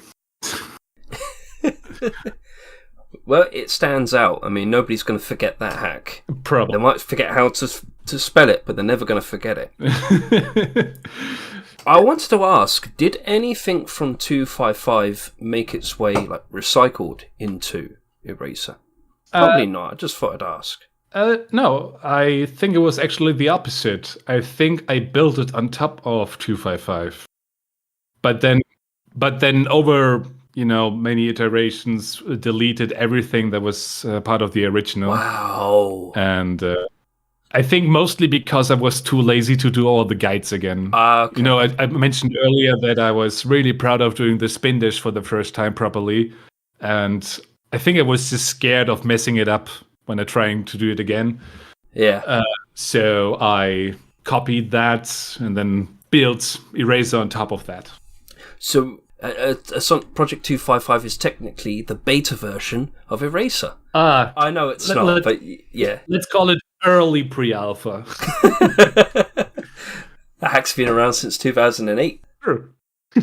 And what's ironic is, I mean, talking about stolen content, or as you've described, stealing, stolen is kind of a bit of a hard word or a niche word, but you've had content from Eraser stolen, haven't you? Put into other hacks. Like the special stage comes to mind. Yeah. It's kind of come full circle. How did you feel about that? Were you like, oh, isn't that cute? I used to do that. I remember that.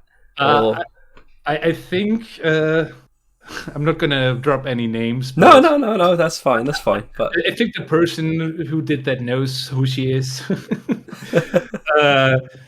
Yeah, I think while I did write the forum post in response to that being very annoyed, I think internally I felt victorious. Because it was so coming full circle, if you get what I mean. Yeah. Starting out as this garbage person who just steals stuff. But it makes you kind of like the people that you used to admire. Exactly. And then suddenly you're on the other end, and you are the one to push the buttons. Basically, you are the one who can throw around the mean words. And I think I might have said something that was a little bit too harsh. Uh-huh. I'm not sure about what exactly I wrote, but it was certainly something of a good feeling in a weird way. If that makes any sense. Yeah. You got kind of like I've made it now. I've made it exactly. I'm part of those that people would want to be.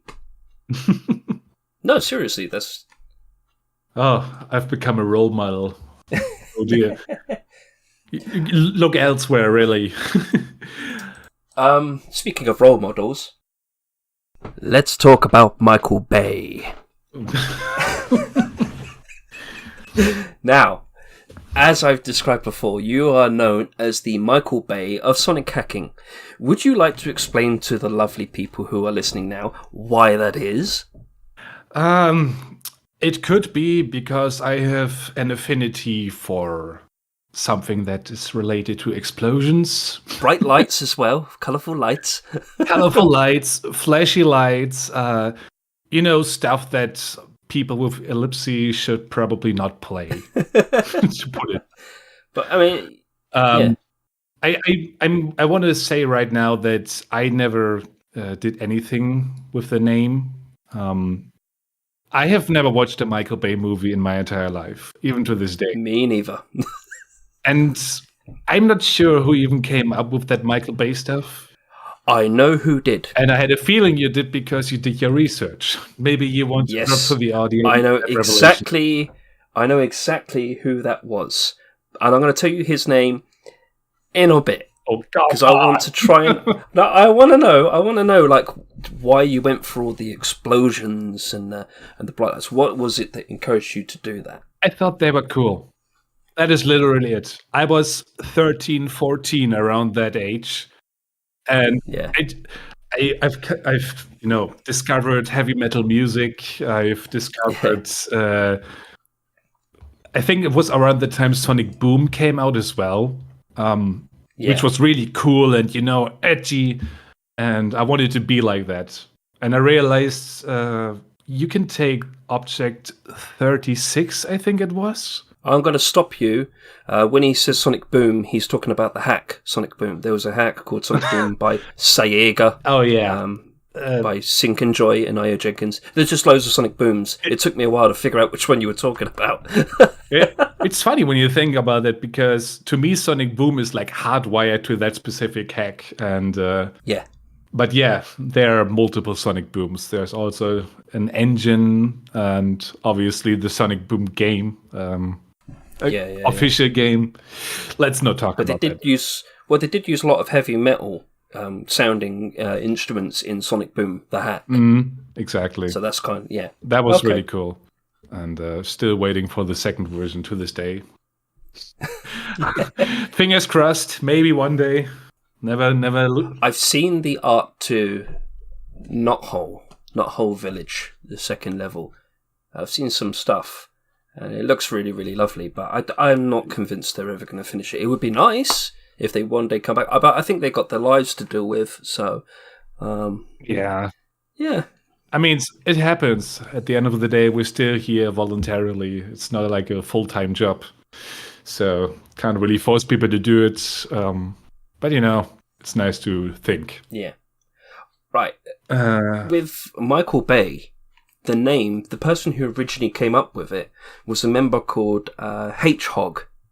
H-Hog? H-Hog. Letter H and then Hog. He's an oldie on Sonic Retro.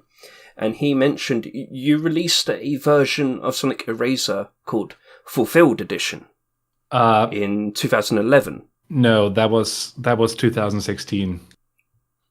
Fulfilled Edition is the final version. Right, okay, so you just modified the title to the forum thread. Probably, yeah. Right, okay, that's why I'm getting kind of mixed up. But yeah, he was the first person who mentioned it, and I did a lot of digging to try and find this. I did a lot of digging. It's not somebody you would really even know. I do not remember the name, I'm sorry. No, I don't think he posts very often. But he says, man, this hack is like what would happen if Michael Bay directed a Sonic game. Awesome! He said, hard as nails, but I wouldn't mind seeing another part to it. I think I might be lying here without knowing, but it could be that this was also the first time that I came across the name Michael Bay. And I had to do some research what that even meant.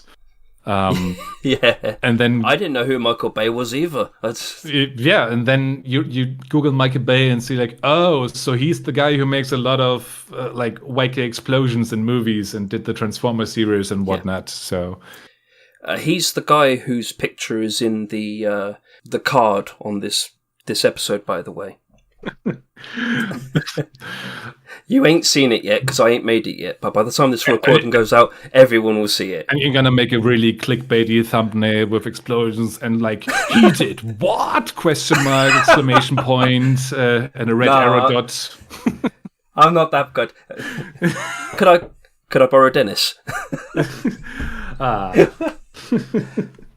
No, but he was the first person to mention it, and ever since then, people have sort of made that kind of link to you as the Michael Bay of Sonic hacking. Yeah, and I mean, I officially adapted it when I did the tutorial stage, and the last textbook of the tutorial also mentioned they call me the Michael Bay of Sonic hacks, and very soon you will also see why.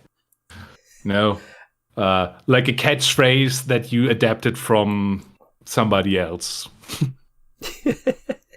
Speaking of Michael Bay, you made a hack as a bit of a joke and homage to that called Michael Bay Vision. Sonic MBV, yeah. That's it. And just tell people about the process of making that. Because I'm imagining you had a lot of fun with that. Yeah. I'm not sure how I got the idea, to be honest. I think I was just like, doubling down on the joke of being called the Michael Bay of Sonic X. So what I did was thinking of a way to make the game as over the top as possible, like completely sensory overload. And I basically thought, the best way to do it would obviously be explosions everywhere. And I did that. I did some prototyping on that just on a clean ROM hack. And but then I did that and realized, just the explosions everywhere on the screen, that doesn't really like do what I was looking for. I need more action, even more. And then I did the whole screen shaking effect, and I was like, even that is not enough. And then I made the epilepsy, man. Epilepsy. Yeah, and then eventually I made the palette red. And that was getting really close, but like the final point was like every once in a while making the screen flash completely white. And that was like what I was looking for. This is so ridiculously over the top, and it was so hard to play. I saw MarkeyJester's playthrough it the other day. Just for a bit of a laugh. Yeah. Oh man, I love the playthrough. It's hilarious. But what I love even more is what you put in the release post. You said, you know what's gay? Sonic 1. It sucks. It sucks so hard that merely looking at a screenshot makes you want to puke. Yeah. So basically, what I did was I constructed the punchline, but I didn't have the setup to the joke yet. So that's when I was like, okay, now I have this whole violent screen thing. I also got a soundtrack by, I think it was Dalek Sam, to accompany the heavy metal explosion vibe. And now I just gotta polish it in such a way that the joke works. So it starts up with this whole setup of me talking to the viewer about, Sonic 1 is pretty stupid, it sucks, but I can make it better for you, I promise. And it pretty much ran throughout the whole thing, including the forum thread. And one thing that I kind of regret, but also not really, is that I should have added an ellipse warning, because obvious. Yes. That is kind of what I regret, but at the same time, that would have spoiled the viewer. So it's tough, you know? When the joke is that it's causing this much sensory overload, you have to like make sure it lands on the first chance. Yeah. But yeah, should have done that anyway. So sorry for anybody who's, you know. I'm sure they wouldn't mind compared to one other hack that also has... I can't begin to think which one you mean. Well, speaking of epilepsy, you made this hack called Sonic Rape. Oh, wow. How can you possibly remember that? Now, just for those of you out there, Selby does not condone rape. He's not in favour of it. It was just a joke word. But could you just explain to me, just for my sanity, never mind the listeners, what possessed you to make it? Like, god damn. Well, the inspiration itself was from another hack that was already called Sonic Rape. By SNK Joy, I think it was. Oh, yeah. I think he made like the first version of Sonic Rape. Did he make Sonic 2? Yeah. And I was inspired by that to make my own thing. I totally forgot about that. So if you want to blame anybody for the choice of words, it's actually him, not me. Okay. Sink Joy does not condone rape. Yeah, just disclaimer for everybody involved. And epilepsy. Let's not forget the epilepsy. If you play these ROMs, be warned, they are flashy. They are, I mean, really flashy. Although I think his version was less flashy, it was more like a proof of concept of how far can you push the limits of the engine without actually crashing the ROM. Yeah.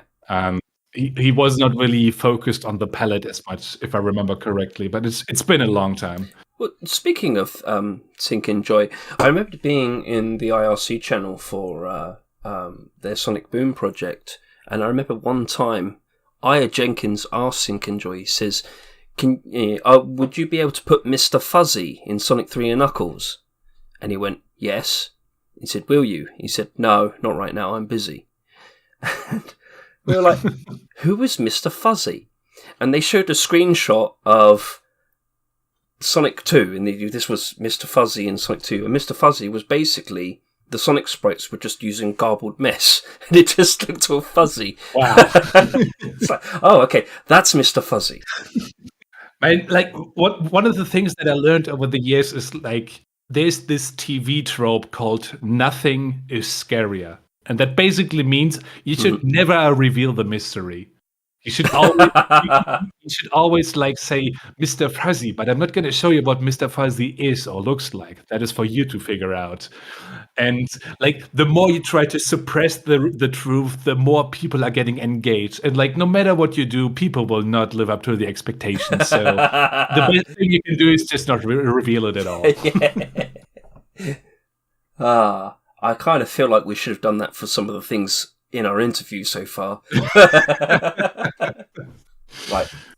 Well, I mean, we've been through all this epilepsy and the heavy Michael Bay vision and the heavy metal.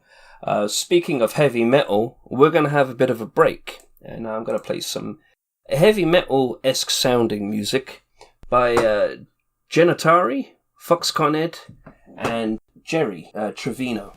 This is the main theme for Hellfire Saga. Ooh. Enjoy.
Wow, there we go. That was Hellfire Saga, the main theme. Particularly, I think the electronic guitar instrument sounds quite realistic. Yeah. At least it's not ear-piercing. I really like what I've just heard because, it's really difficult to make authentic metal music with the Mega Drive engine. And I think this is about as close as you can get without it being, so over the top that it becomes ridiculous. This is right on the edge that I really, really love. Totally agree. You're quite a metal fan, isn't that right? Quite would be an understatement. Yeah. How did you get into metal anyway? Pretty much it was the first music that I really discovered for myself as being what I really like. It actually roots back to my brother once again because way back in 2002, he got 2 albums that would forever change my life. Maybe we have the names? One was Manowar, Warriors of the World, and the other one was Hammerfall, Crimson Thunder. And I have no idea what those are. I'm not really surprised, although in the metal scene they are rather commonly known. Particular for Hammerfall, the first song, Hearts on Fire, that is pretty much... it happened the same way with Mega Bomberman. I remember I was down in my brother's basement in his room. Yeah. And kept asking him, like, man, I want to play Mega Bomberman. He was like, sure.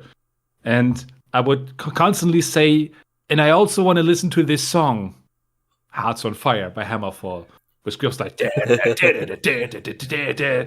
and then the song would end like 3 minutes, and I was like, again and again and again. So I have this image, like, very, very good childhood memory of being sitting there in my brother's room playing Mega Bomberman and listening to this one song. They have it on like CD and have it on repeat? I actually got his particular CD eventually. And oh, yeah? Okay. Yeah, like as a gift, because he's not really into CDs anymore. I, on the other hand, still collect CDs as a hobby. So that was really nice, getting like not only the album itself, but the particular copy that shaped... that you grew up with. Exactly. Yeah. Same thing with the Manowar CD as well, to be honest. I love a good CD. I do like collecting CDs. I still go into... there's a chain here called HMV.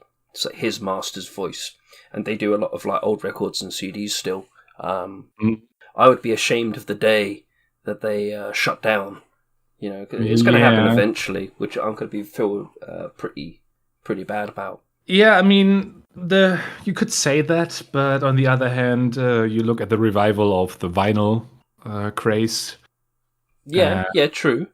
So I think physical medium is not going anywhere. It is becoming less, of course, but it has now transitioned from being, you buy a CD to listen to it, to buying a CD to either support the artist or just to have something in your hands. Like, I got this little booklet that I can read alongside with the music and can read some liner notes, some backstory of the music. It has become merchandise, the same way a T-shirt has become merchandise, or I don't know. That's a good way of putting it. Or, I never thought about that. Maybe T-shirts are still a bit more specialized because you can at least wear them, but bands sell all kinds of memorabilia nowadays. You can have a coffee mug with the name Rammstein on it, for example, and it's seen as perfectly normal. And I personally think it's no different than buying a CD. Yeah. I have to say, when I eventually get my car, I'm going to make sure there's a CD player in there. I think it's essential. I have to have a CD player. And you would be surprised, like a couple of years ago when my parents were looking for a new car, they were the first few like brand new cars released first time in 2015, and they started not having a CD player of any sorts. That was so weird to me because until then I was like under the impression that at least there was a CD changer somewhere in the, I don't know, glove compartment or something. But no. Yeah, just still on like old tapes. Yeah. Oh, didn't they? I think I remember seeing like some like old 1970s cards, and the tapes were like kind of like cartridges. Yeah. It's so surreal to me. Right. So getting onto back to projects that you've worked on. Mm-hmm. We've just talked about the infamous Sonic rape. Although we have a colourful aspect of that. Yeah, maybe we should just sort of put the disclaimer there, and we'll leave it to viewers' discretion.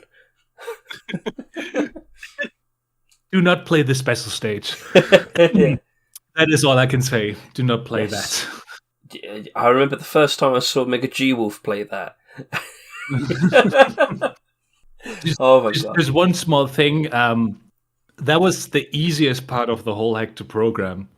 Because literally all it was, take the entire palette, all 4 lines, all 16 colors each, and randomize them. Every single frame. Oh! It was like the easiest code to write. But the effect was so insane. Who would have thought something so elegantly programmed could produce something of such monstrosity? Sometimes it's not the most difficult solution, sometimes it's the easiest one. Work smarter, not harder. Yeah, that's an understatement. Well, other projects that you've worked on but never really took off. Sonic Extreme Gore Edition. God damn. Now, this was cancelled, but could you go into a bit more details about this? It was, at best, a concept pretty much rooted in me being a teenager and finding violence cool and secretly watching horror films. Listening to Hammer. Hammerfall. So yeah, I was just like, violence in Sonic, why not? And but it really never got beyond the concept. Was that your PR again? Yeah, the PR said we can't sell this. This is gonna be R-rated, and no. It was kind of stupid, really, because the whole point would have been Sonic with violence. Like that is just so childishly naive. And I'm glad that never really got anywhere. I did write, I think I drew one picture where Sonic hats blew off, and I made the spikes bloody, which did eventually end up in Sonic Eraser, but that was really it. Well, speaking of gory stuff, Hedgehog Abuse Simulator. Yeah. Was the blood recycled? No, that was not recycled. No, that was completely new. And but drawing a few red dots is not really that difficult. And I think what I did there was right on the line where it was not too cringy, but at the same time, it was not really worth it either, because what did actually appear were just like red pixel dots splattering all over the screen. It didn't really look like blood so much as particles that are completely detached from anything violent. Snake. Tell us about Snake. Snake MD. Snake. Yeah. Snake MD. Tell us about Snake MD. That was my first time ever doing anything in the homebrew area, and possibly also the only time that something good has come out of it. It was pretty much built on a basic project that you actually provided. Like, I think I asked you, hey, Markey, I'm not sure how to set up all these VDP registers and whatnot. And you had like this perfectly well done Hello World project, which sets up all the basic stuff with good commenting on everything. So, in hindsight, looking back on it, it wasn't perfect. And you're being too harsh on yourself. No, I made some boo-boos. Oh. Well, the boobies still weren't big enough to destroy the game. So I had that, and it basically allowed me to learn a little bit more about the basics for how to work on a very low level, basically. Like how to write to the VDP register, how to, mess with the basics of the engine, so to speak. Or not just the engine, but the console hardware itself. Yeah. But I mean, it gives you an opportunity to write your own engine. Yeah. But I mean, the game itself was still just Snake. And not even like a particularly good Snake, but because like when you win, when you lose, when you bite yourself, the game crashes by design because I was too lazy to implement a you lose screen or something. So you have to restart the entire console whenever you lose. Well, I mean, you've learned something out of it, but I mean, what possessed you to choose, say, right, yeah, I want to make Snake MD? I don't Why really did you? know, to be honest. I think I was just like, I recently saw Snake in a YouTube video and thought, hey, I can do that. I've experienced enough Sonic stuff by now that I can actually, do something else. And I mean, the concept for Snake is really simple. Like, I'm sure anybody with a bit of programming experience, like regardless of whatever hardware or software they use to program it, can make it. Just like the biggest problems is getting the sprites on screen. And forming a bit of logic how to handle the tail ever extending and the small stuff. For example, one of the things that I had to deal with early on, the food that spawns randomly on the screen, it needs to land in such a way that it does not end up either right in front of you or even worse on top of the snake itself. Yeah. And then you have to make some sort of, while loops, for example, try again to find a randomly generated spot until you land on something that is actually, unoccupied. Small stuff. And But I mean, I really, the more food, the more food you eat, the laggier it becomes. Yeah, and suddenly you run into another problem that is kind of weird, which is the longer you become, the more likely the algorithm is to land on you. And since you have a while true loop, you repeat that process until you land on a free spot. So over time, you will end up having a very slow game. Yeah. And suddenly, I think I never did that, but I did learn that way later in high school, or rather in university. The way to circumvent that was to instead of checking if the field that you've randomly decided upon is occupied, instead you first take all the available slots, take like a gigantic list of all the individual fields that are still empty, and then just pick any of those. Yeah.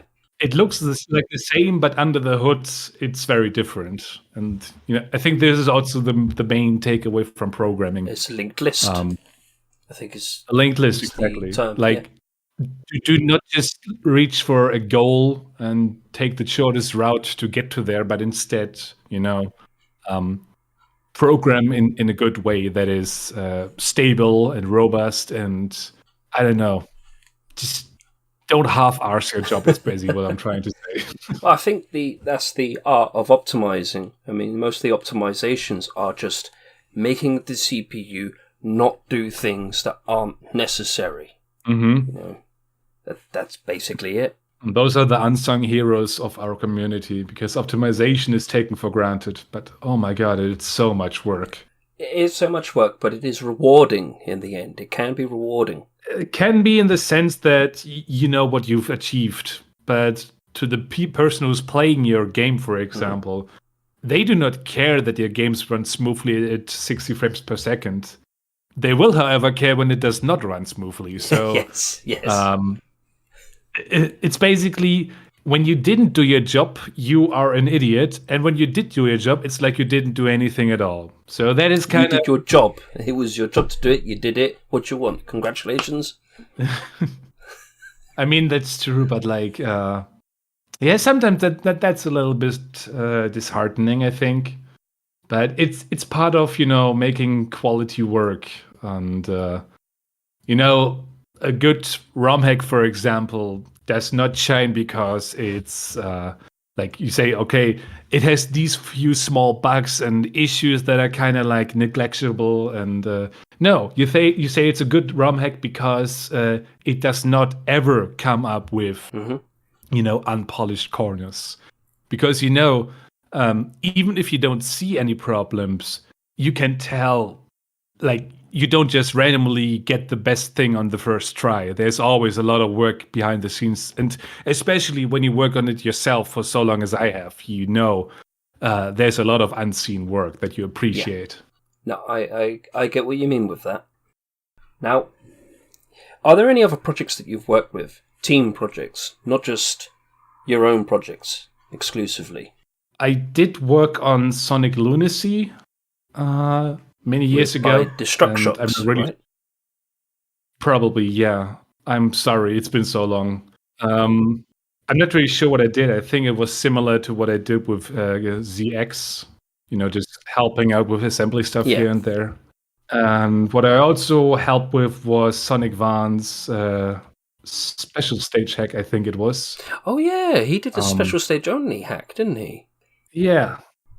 I think the idea was, Sonic Eraser had these static special stages. Yeah. And he saw that and was like, okay, what if we make a hack that is only Sonic 1 special stages, but we try to find new and interesting ways to manipulate the existing engine. Like, for example, what I did was simply erasing the line that rotates the screen every second. Unfortunately, that never got anywhere beyond a few initial concepts, I think. There's a lot of projects that you'd work on, and they never come to fruition. That is true. And sometimes it's a crying shame. I mean, I've got like a whole folder full of projects I've never finished, and some of them are pretty darn good, but it's just they're not polished enough for release. Exactly. And you think, I could probably finish that. And this is kind of like the paradox of the whole situation. Sometimes you look at something and realize, okay, I know pretty much exactly what I would need to do to finish that. But I don't want to. Either because you're too lazy, or you're like, okay, there's no challenge in that. I know I can finish this if I wanted to, but I don't really want to put in the time, because at the end of the day, once you know how to do something, it's just time. Then you try to look at other stuff. Will the act of, finishing this project fulfill me? No. Will I expect people to like this when it comes out? Will it make a huge wave? Probably also no. And this is kind of like where, a lot of projects that I've actually tried to finish failed. Like, maybe I'm not trying to sound full of myself. You're like, oh, I'm so good, I need to finish my own work. No, it's more like, I know, like, the scene has changed. People nowadays are a little bit more, like, spread around when it comes to the focus of Sonic hacking. People are more into 3D hacking nowadays. The glory days, the golden age, if you will, of 2D Sonic hacking is kind of fading away. And that it's a bit of a shame, but at the same time, that's how it is. And you move on. You've expressed your views on that quite a few times, I reckon. Yeah. With regards to, is the hacking scene dying? And it's always occasionally comes up. Occasionally you would get a thread, it comes up, and people have a discussion about it, and people put their own inputs and their own views as to why they think it may or not be is failing, or whether it's not, or whether it's just shifting gear. Yeah. I mean, what is your ultimate view on that? What do you think? Do you think the hacking scene is dying? If so, if not, why? I'm not saying it's dying. I mean, I did a thread called "The Death of Originality" about, which I agree. I think it was pretty much exactly a year ago that I did that thread, which goes really in depth about what I had in mind. But yeah, the summary is basically, we have seen pretty much everything there is right now. And, like, where do you go from here? We know at this point, when you have hacks like Hellfire Saga that are so ridiculously perfect, it's so far out there. Exactly. Like, this thing could have very well been an official game. Like PR stuff aside from mixing Sonic with Kind of like Sonic Spinball kind of thing, like a third party. exactly. So if we're at that level right now, that Sonic hacks are becoming so damn good that you could mistake them for actual games. It's kind of difficult to find any groundbreaking new work. And I think one of the best comparisons I could make would be graphics and modern 3D games. Back in the day, like let's say the early 2000s, people were always looking for more polygons, better textures, better shaders.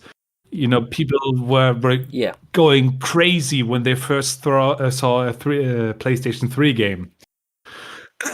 And then over the years, especially in the recent years, there has not really been much of an improvement because, right, we see games like Red Dead Redemption and they are so close to being perfect with the facial expressions and the shading and whatever that we don't really care about going even beyond that because why would we? There's details you would never see. It's so perfect. It's so close to being realistic. Like the act of putting more work into making it even more realistic just doesn't. At least for me personally, I'm not sure about anybody else, but I don't care if a game comes out anymore that has better graphics than the last game. And the same thing goes really for the whole Sonic community as well, with what I just said. The games always try to one-up in each other, and that worked for a very long time. But now that we've seen like the epitome of where we can go, the peak, it becomes difficult. Yeah. So what I personally enjoy, and I also did that when I did the hacking contest, I like games that are different, not games that are better. That try something even ridiculously unique, whatever, just to, try not to be the next groundbreaking hack and simply take existing concepts and rehash them, but instead, Well, do you have an example of the type of hacks you're talking about? Just a bit of a shout out to, you could shout out to someone who they go, oh yeah, that's my hack. Like anything that sort of sticks out that you think would be interesting. I personally like one of the hacks that I really like is Vadapega's Pantufa the Cat, because it is so out there. Because it's, I don't know, something about it. He never really ambitioned it to be a big Sonic hack. Like, oh, I'm gonna make the next best Sonic Mega Mix ripoff, but instead, I have this OC, and I'm just gonna do whatever I want. And Vadapegas is really, really talented. He doesn't give himself enough credit, and so that this is like the kind of hack that I really like. Even though it has little to do with Sonic as an end result, you can still see the Sonic engine being used under the ground, and that is what I think is creative. Just try to think differently, and I think this goes the same way with, for example, Hedgehog Abuse Simulator, which basically tried that. Instead of going for a big new Sonic hack, try to think of something unique. And in that case, the idea was, what if debug mode was an actual gameplay element? So yeah. Well, in addition to that, I mean, I've found that working on a project that's meant to be the next best Sonic game is actually very, very difficult to do. It's also, well, not difficult, it's more overwhelming. Yeah. It's more, you kind of get fed up with it very, very quickly. People underestimate how much effort went into the big hacks before that. Exactly. I mean, a lot of people were trying to make the big hack, and most of them failed. And the ones that tend to be successful are the small hacks, were never really, small projects, or the ones that are unique. The hacks that were never really tried or attempted to be the next big thing. They just kind of evolved into that. Yeah. This is why I think I like to try and encourage people, look, make a demo version of your game or hack. Make a demo you can give out to people for them to play, rather than trying to make a full thing. That way it doesn't matter if you don't finish it. They got something and you get feedback, and you get to do that before your energy starts to diminish, before you get bored of working on the project. That's exactly it. Like, when you put your goals too high, I mean, ambition is great, don't get me wrong.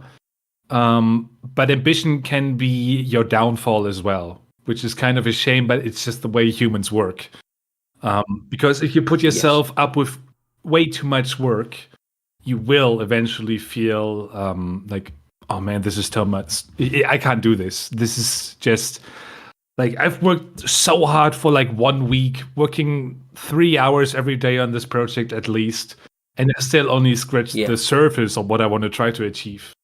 And then people tend to drop their projects. So it's better to start with a small idea, finish that, and then move on to the next big or small idea, really. When you feel like, oh yeah, I did that, I can do this as well now. At least that's how I see it. And another thing on that, a lot of people are often overwhelmed or underwhelmed by seeing other people's projects and seeing how great they are. And then they go back to their own project and they're kind of, I guess, slightly depressed. Not because it's better or worse, but because they think, wow, I'm really falling behind. No, you shouldn't think that way. There was a great rule by Earl Nightingale. He says, keep up with yourself. Don't worry about what people are doing or have. Some people's courses are faster than others and some are slower. Worry about your own goals. Worry about your own progress. Don't worry about if somebody's faster than you or slower than you. Don't stay behind just to be part of the gang. But also don't try to catch up to anyone. Keep up with yourself. That sounds really nice. That's a good summary of what we can do here. Yeah. Yeah, I think it's important. It is a very good advice. I think one of the problems that people who don't follow such an advice have is like the prestige in, like making Sonic hacks that are very popular. And people don't really see that games and hacks, even more so, I think, should not be made to become popular. Because if you design something to be popular just to get along with the times, you're basically designing software with an expiration date. That's true. And I would much rather have somebody develop a hack on their own terms, at their own pace, without looking at anybody else. And because like hard work pays off in the sense that if you make something that is timeless, people will still like it even years after. And I mean, I personally can speak from experience with that, because Sonic MBV was designed as a joke. It was making the wave for like 1 or 2 weeks, and then it died off completely, because it was made to become popular for a short while. And while I don't regret putting the work into that, I see a lot of other people doing pretty much the same thing nowadays, trying to design something that might get a lot of clicks on YouTube, but after that will not be of much value. And well, the smaller projects are also more fun to work on. At least in my experience, I've always found the smaller hacks, even the jokey ones, they were way fun to do. Like Sonic Mega Mushroom, for example. Well, yeah. I made that the same day I did the CDSS edition, just for a bit of fun. And that's what it was. And that gets more attention than the CDSS. And that's the point. Yeah. Although, to be fair, I don't think you were trying to, be the hot talk of the town just because of Mega Mushroom. It just kind of was so funny that it landed. And I think that is an important distinction to make, that you were not attempting to make a popular hack. It just kind of evolved into that. Because if you try to design something to be popular and then it fails to be, like, that is so disappointing. It's soul crushing. Yeah, it's very soul crushing to think in those terms. Yeah, no, it was strictly for fun, and that's my advice to people: is they should be working on, projects that make you happy. And if you're not happy, maybe you should just stop working on it and work on something that does make you happy. First and foremost, work for yourself. And when you get that part checked off, then you can work for others, so to speak. It's a hobby. It should remain a hobby. A hobby is supposed to be fun and enjoyable. Yeah, and even then, like, you can't pay your rent with the numbers you get from downloads or YouTube clicks for Sonic X. So no, and you wouldn't want that either, because otherwise your quality will start to deteriorate if that were the case. Am I wrong? Clickbaity Sonic X. Oh boy, let's not go there. No, okay. Now, you spoke to me off recording that you were concerned about whether or not you were pronouncing certain words wrong. And as far as I'm concerned, you're crystal clear to me. Really brilliant English. Oh, now, I recall reading a thread somewhere where you mentioned that the Sonic scene had helped boost your English speaking skills to a whole new level. Let's talk about that.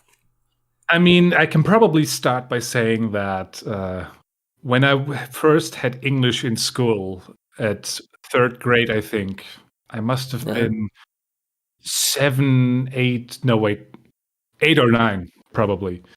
I had a D in English. And I can tell you why. It was not because I was an idiot, but because I thought English was pointless. I speak German all the time. Why would I need to learn this second language? And no one around you speaks English, so exactly. Yeah. It was completely useless to me. And I always had a problem with, if I don't like to do something, it's usually because I don't see the point in doing it. Yeah. So there was that. And then eventually I discovered the Sonic hacking community. And I wasn't even aware like how terrible my English was until people started pointing that out. And suddenly you had an actual goal to work towards, because you were no longer just forced to learn English at school because your teacher told you to, but because you had the intrinsic motivation to become better. Yes. And that was really the inception point of it all. I think the biggest jump was between 2008 and 2010. In those 2 years where I was really diving into the community, like my English has jumped from a D to an A. Sorry, in German we use numbers instead of letters, but for our English listeners.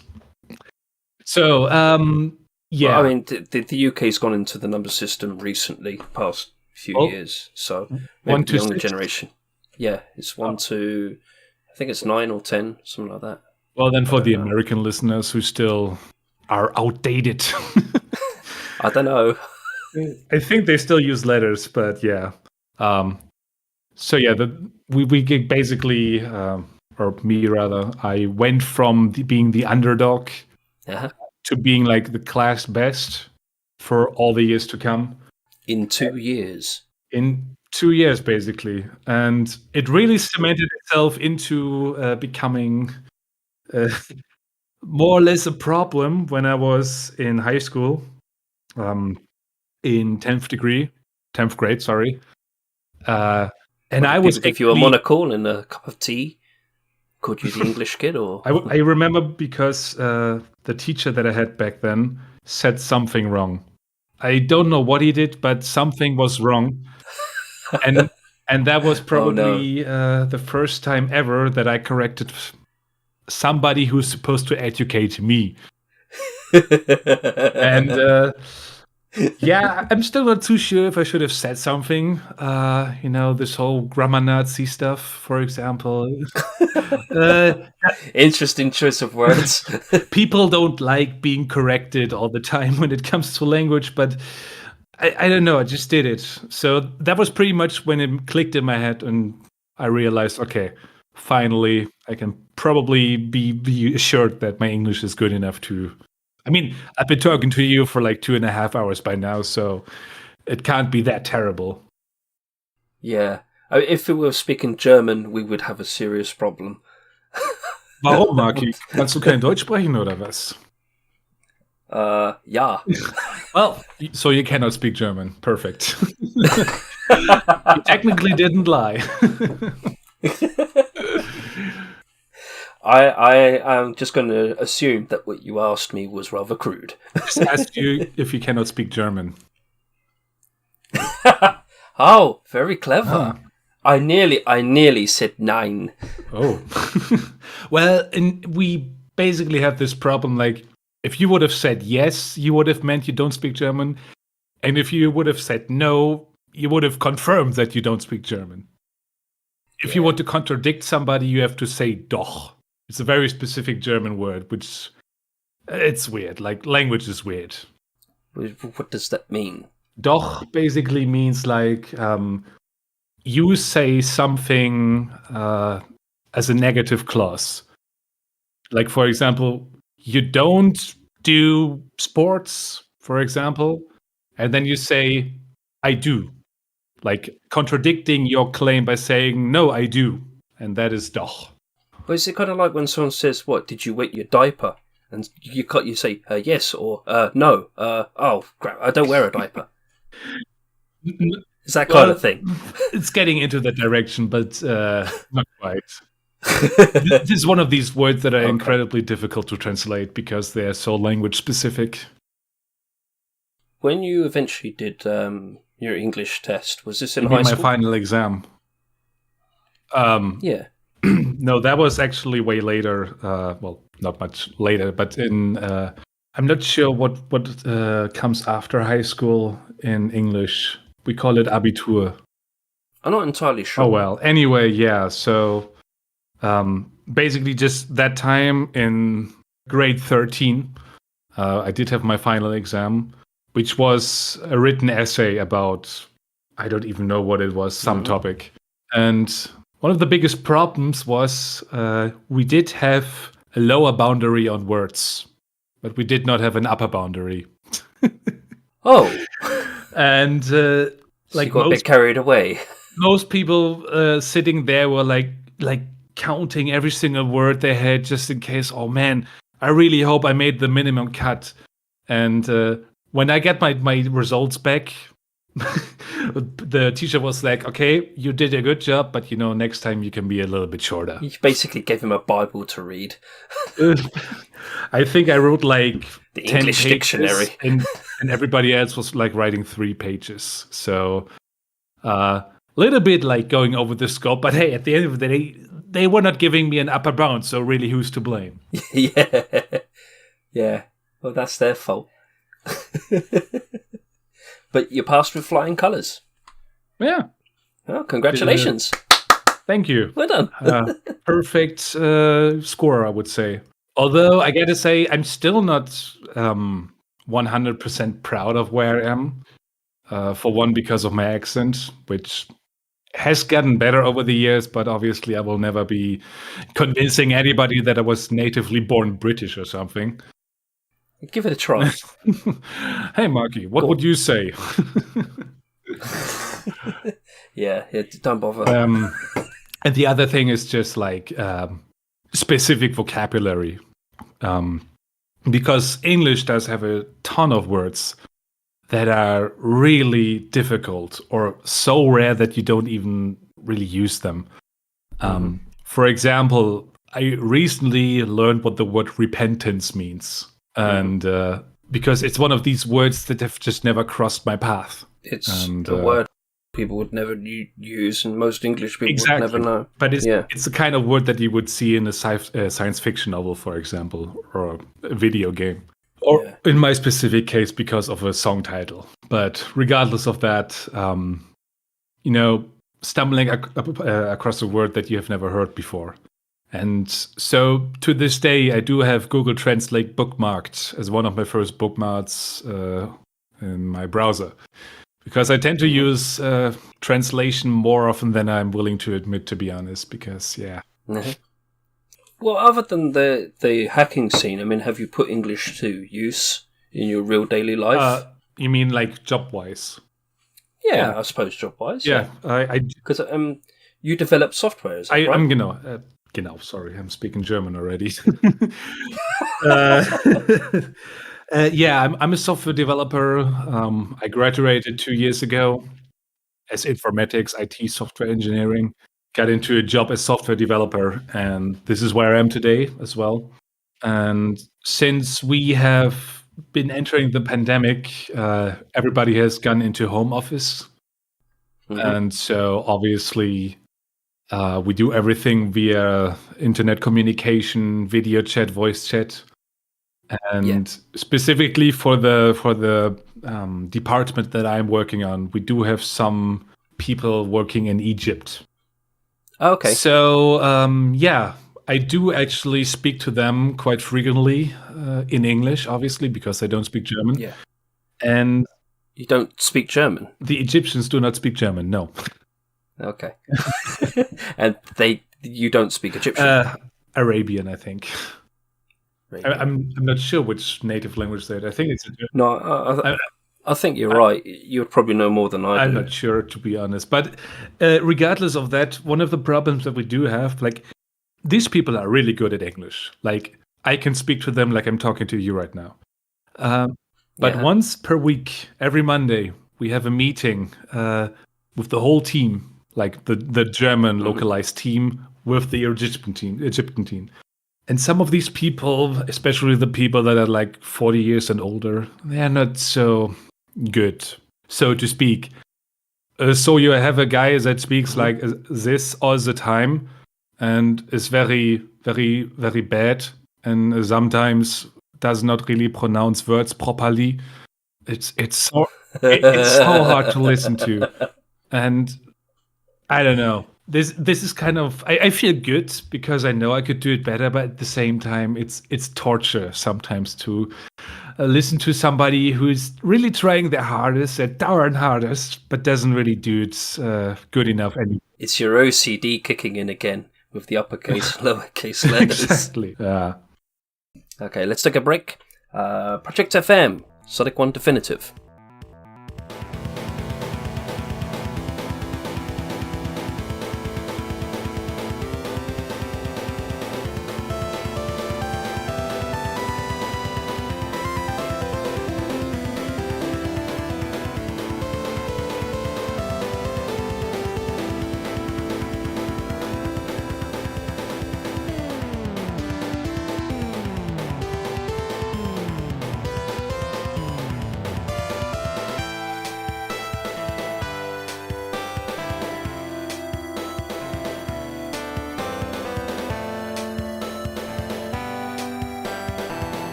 Sonic 1 Definitive, sound test track 18 by Project FM. Apart from the name, I really love it.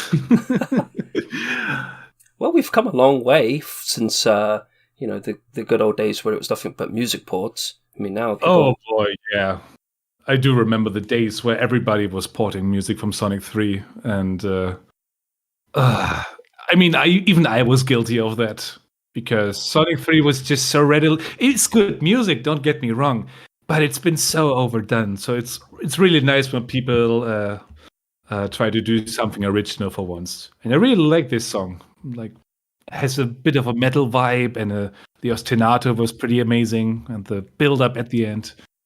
Yeah, it's also quite versatile. It wasn't, very repetitive throughout. It had a nice flow to it, But I mean, in this modern day and age, a lot of people, they do make original stuff more often than not. It's very rare to see ports these days, and I think that's a good thing. I think this is mostly because even the people that are coming in nowadays, they've seen so many ROM hacks with ports and everything, and the tools that we have by now are also a bit more versatile. So it's easier than ever for people to create their own music and put it into a Sonic hack, which I think is a huge blessing for this community. But they've been, I mean, many of them, it's not just simple music now. They're making their own instruments. They're really progressing quite far. You've got unique instruments. I mean, even Hellfire Saga we just listened to previously. I'm pretty sure a lot of those instruments were original. Oh, definitely. I mean, people have to sit down and find the perfect instrumentation to get this like rockish electric guitar sound, and I think that's pretty much of a respectable feat as well. Did you ever try your hand at making music for your hack? Not for. I know you've. I mean, I did technically try, though not beyond making a few MIDI songs. For two reasons, really. Because back in the day, porting MIDIs into Sonic hacks wasn't as easy. And the second part was because I found people who did the work for me, basically. People such as? Dalek Sam, Spanner, and third person, which I would not like to name here for unrelated reasons, but yeah. So, but Spanner and Dalek Sam were basically the two main music makers for Sonic Eraser, and they were so good that I had pretty much no reason to do anything myself. And Dalek Sam goes by the name of Amphobious. Yeah. Today. I don't know if he does music professionally now. I'm not sure. I haven't heard from him in years either. He kind of phased away from the community, which is a shame. Yeah. But yeah. Maybe one day he'll return, and then maybe I'll have him on here. And would be nice. I do know that he was a big metal fan as well. So yes, we hit it off right at the bat with Sonic Eraser and the choice of music, because like he was as crazy as I was when it came to like Metallica or Slayer and all these classic metal bands from the 80s. Well, he also had a kind of like surfer dude kind of voice, if you've ever heard him. It's like, and you're like totally, and he was wicked dude. And he was very Irish. Irish surfer dude. Man, yeah, he was a cool dude. But yeah, people grow up, people lose interest, get different interests. I mean, it's only fair if he decided to leave. But I do miss him, yeah. Yeah, he'll come back one day. And hopefully I will still be doing this, and I probably will have him on if he wants to come on. That would be great. That would be great. I would be listening to that. Okay, programming, job-wise. How is your job? Do you enjoy doing your job? It's been a bit of a double-edged sword recently. I do enjoy the act of sometimes you get some sort of feature that you have to develop, or a really interesting bug fix that you have to fix. But often enough, it's just very boring work.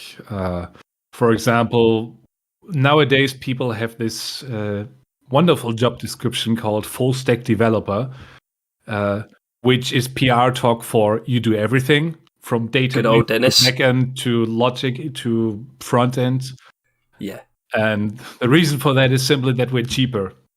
Why should I hire 4 people when I can hire one person who does everything? Yeah.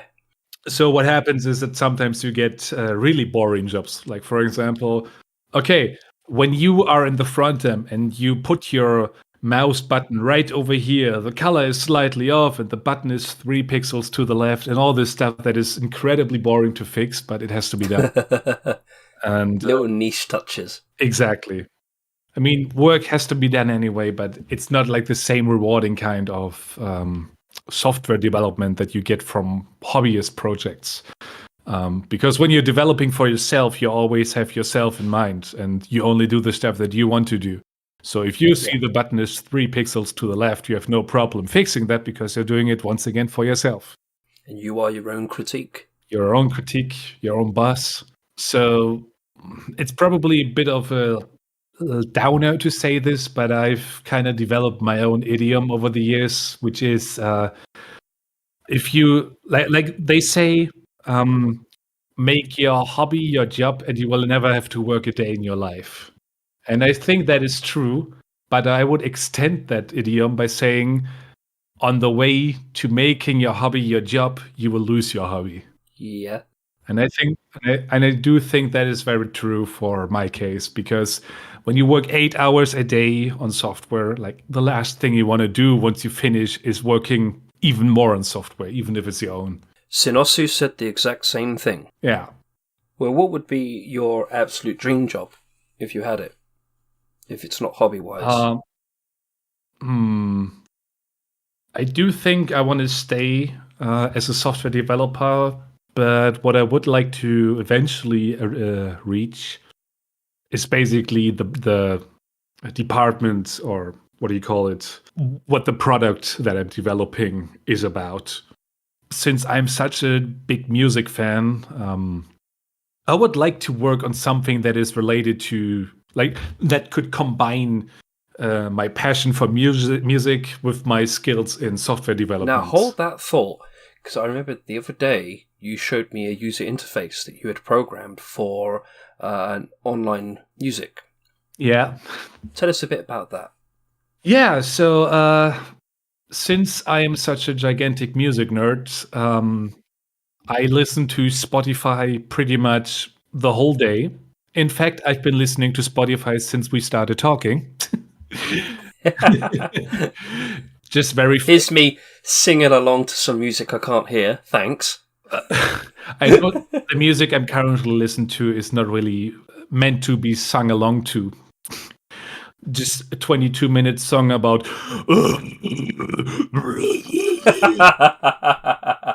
I don't think that is very PG friendly. Anyway, so what happened is Spotify updated the user interface a couple months ago, like completely from the ground up rework. And the full screen interface that they did is complete garbage. Because surprise, because it does not show you how long this song has been playing. And since I'm listening to music like progressive rock and metal a lot, where songs are upwards of 20 minutes quite frequently, I would like to know if the song has played for 2 minutes or 22 minutes. Yeah. And so it was pretty similar in the sense of the Snake MD project, where I was like, I can do that. And this is also what I advise anybody who has the aspiration to do anything hobbyist-wise should follow. If you have if you have a random idea, don't try to make it a market thing. Just build it for yourself first and foremost, and eventually you will have the passion to just work on it for the sake of it. Mm-hmm. Because intrinsic motivation is so hard to come by the older you get. It's really depressing. Yeah, it is very hard to stay motivated as you get older.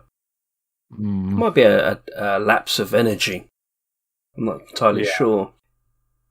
Just sort of to drive home the whole idea of you going into a sort of programming career. I know you're kind of on the fence about it, two-edged sword. But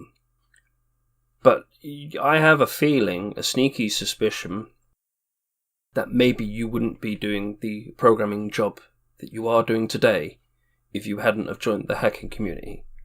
Do you think that is true? Absolutely, 100%. Because when I started in the Sonic hacking community, I didn't know anything at all. You know. Yeah. Like when I was at the beginning of this episode, I said that the initial part that blew my mind was cheat codes that allow you to play as Blue Knuckles in Sonic 3. Yeah. And that was pretty much the reason why I even became interested in how these things work. Because as far as I was concerned, it was just magic. Like you would enter a cheat code and stuff would happen, and you can't explain why. And you have to have a very childish curiosity, is what I'm trying to say. Yeah. Like when you're young, you want to understand the world, or at least you should have the aspiration to understand the world. Yeah. And in my particular case, I was wondering how Sonic games worked from the inside out. And by doing that, obviously you pick up on programming skills along the way. You see certain patterns. How did Yuji Naka program this and that? Stuff makes sense. You can recognize certain programming patterns in other parts of the code that you haven't seen before. And eventually you start doing your own work. And obviously at that point, you also pick up on these patterns and replicate them. And this is pretty much what every programmer should do and actually does, even at my job right now. Because once you've understood how a for loop, for example, works, or how object-oriented programming works, you just replicate that without even really thinking about how it works. The same way somebody who's fixing a car, you don't have to explain to him how a spanner works each and every single time. He just knows it. Yeah. Yeah. Another sort of aspect. I mean, games are perhaps the best thing to look at in terms of programming. Yep. It's not just the programming. You have a literal playground to work in. Yeah. And but it's also experimentation is key. You can also learn to design. You can also learn to make audio and music. You can also learn to control hardware. Yes. Yeah, there's like a multitude of skills, and even game making skills and user interface. Yeah. So I do think starting with something like Sonic ROM hacking, or really any kind of hacking, game modification, it's a really good starting point if you want to get into programming as a whole. When I was in university, there were quite a few people in the first semester who had never touched any code in their life before. Mm-hmm. And, sometimes you look at somebody and go, okay, this person will not make it past 2 semesters. Even if they try their darn hardest, they simply do not have the willpower to learn the really boring stuff. Well, it kind of makes me wonder about that, because I mean, I'm sitting here thinking to myself, why are you here? Why are you here in uni trying to learn something you've never before looked at? I mean, surely the reason why you go to uni is because you're interested in it, and if you're interested in it, you would do your own private research in your own time naturally. Surely. Not really, no, because. No? I mean, that's at least how I understood it. There were people in my university, mostly people who were thinking of, doing IT work as some sort of fun project. Mm-hmm. I'm trying to learn informatics, software development because I want to make video games. And they do not understand that in order to understand how to program, how this stuff works on a low level, you have to learn the basics, which are really boring. Like, if you do not know what an array is, then I'm sorry, this place is not for you. And this has been joked about for a lot of people. And I mean, the other part is that a lot of young people come into software development simply because it's a very prestigious position. If you just go to to university because you think, oh, I want to become a programmer, not because I like programming, but because I know programmers get a lot of money and have an easier time finding jobs. That's what I mean. That's probably, I mean, it's a fair claim. I can see where you're coming from, but it's not something that you should be thinking. If you want to go into programming because you're in for the money, sure, whatever floats your boat, I guess, but just know that you will have a hard time learning the basics. And again, when I started university, I had 100 people roughly in my class. And in the final semester that I was in, we were maybe 20. So 80 people dropped out on average. And I can pretty much tell you the ones that stayed to the end were also the biggest nerds. So all the jocks left. Well, I think this more or less wraps it up. Unless there's something I've forgotten, something you'd like to tell us that maybe I forgot to mention. Is there a particular project I've missed out? Is there something you're working on now that I might not know about? Right now, not really. I'm still mostly working on Spotify bots and stuff. I haven't really done anything Sonic related since 2015. I did try to pick up something over the years. Oh, it doesn't have to be Sonic related. I mean, anything in general. Yeah. But right now, not really, no. Still pretty much occupied with, just having fun. And right now, the stuff that makes the most fun is music related. So there's that. I do one day have the ambition to finish a project that I've been planning to do for well over half a decade now. Plane related, but that's plane related. Like, no, the tornado from Sonic 2. Okay. Yeah. Yes. I don't want to go into it too much, in case I do actually want to finish this one day. Okay. Has been in the works since 2015, never really gotten anywhere, but I don't want to put the nail into the coffin because I still think as long as I haven't cancelled the project officially, there's a chance that I will finish it. So never say never. Well, I'm sure people are going to be looking out for that in the near future. That sounds quite exciting. I have nothing more else to ask you, as far as I can recall. I mean, so I think that's probably fair because we still speak 3 hours. And to anybody who's still listening, thank you for making it this far. Really, I hope you had a wonderful time to listening to my ramblings. I hope my German didn't annoy you to a degree that you had to. Oh my God, what is he saying? As I said with DA Garden, the pleasure is all on this side, and I speak for everyone listening. Otherwise, they wouldn't be listening, and they wouldn't have gotten to this part to hear you talking about it. Well then, pleasure to you, Mr. Jester. All right then. Okay then, I think that's about it. Thank you for joining me, Selby. It was great to have you on. Thank you for having me. And you had quite a fascinating history. You've been the noob, you've been in charge of the noob, and you've progressed to a pretty solid state, I think. You're a very friendly guy. Aww. You're very polite. Don't shower me with praise, otherwise I'm going to tear up. And No, but I think if you had your child, you would be a good father. Oh, God. That's the kind of vibe I'm getting. You know what I mean? Man, I can't cry on camera. I have to keep up a brand. I have to be the big explosion guy, the cool guy listening to heavy metal. You can't let him hear you cry. Okay, we'll leave it there. Thank you for listening, anybody who has been listening for the past nearly 3 hours. This was quite an interesting talk. I certainly enjoyed it. You sound like you've enjoyed coming on, Selby. I'd like to thank you for coming on. Again, thank you for having me.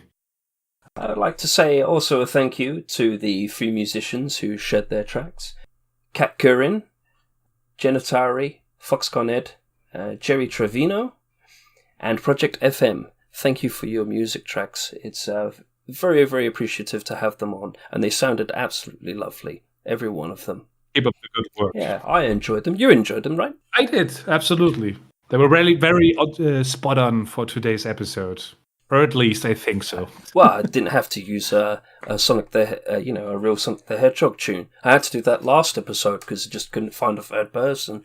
So, well, maybe if there's somebody else out there who wants to showcase this music, I'm sure you are the first person to say yes to that. I'd like that. I mean, if anybody is interested and is listening, if you'd like to have some music, if you're part of the hacker community and you'd like some music showcased, I don't mind showcasing it. And it doesn't have to be Mega Drive related either. It can be for any other type of project, or even just a personal piece of music for something totally unrelated to gaming. Anything. I mean, just last episode we had Mr. Cat Pixel, who shared a wonderful classical tune where he played the accordion. It was really, really beautiful. Oh, I loved it so much. That was so good, really. Maybe next episode I'll ask him, see if he's got anything else. That would be lovely. So, play the accordion! Holding a gun to his head. Play that's like sailor music.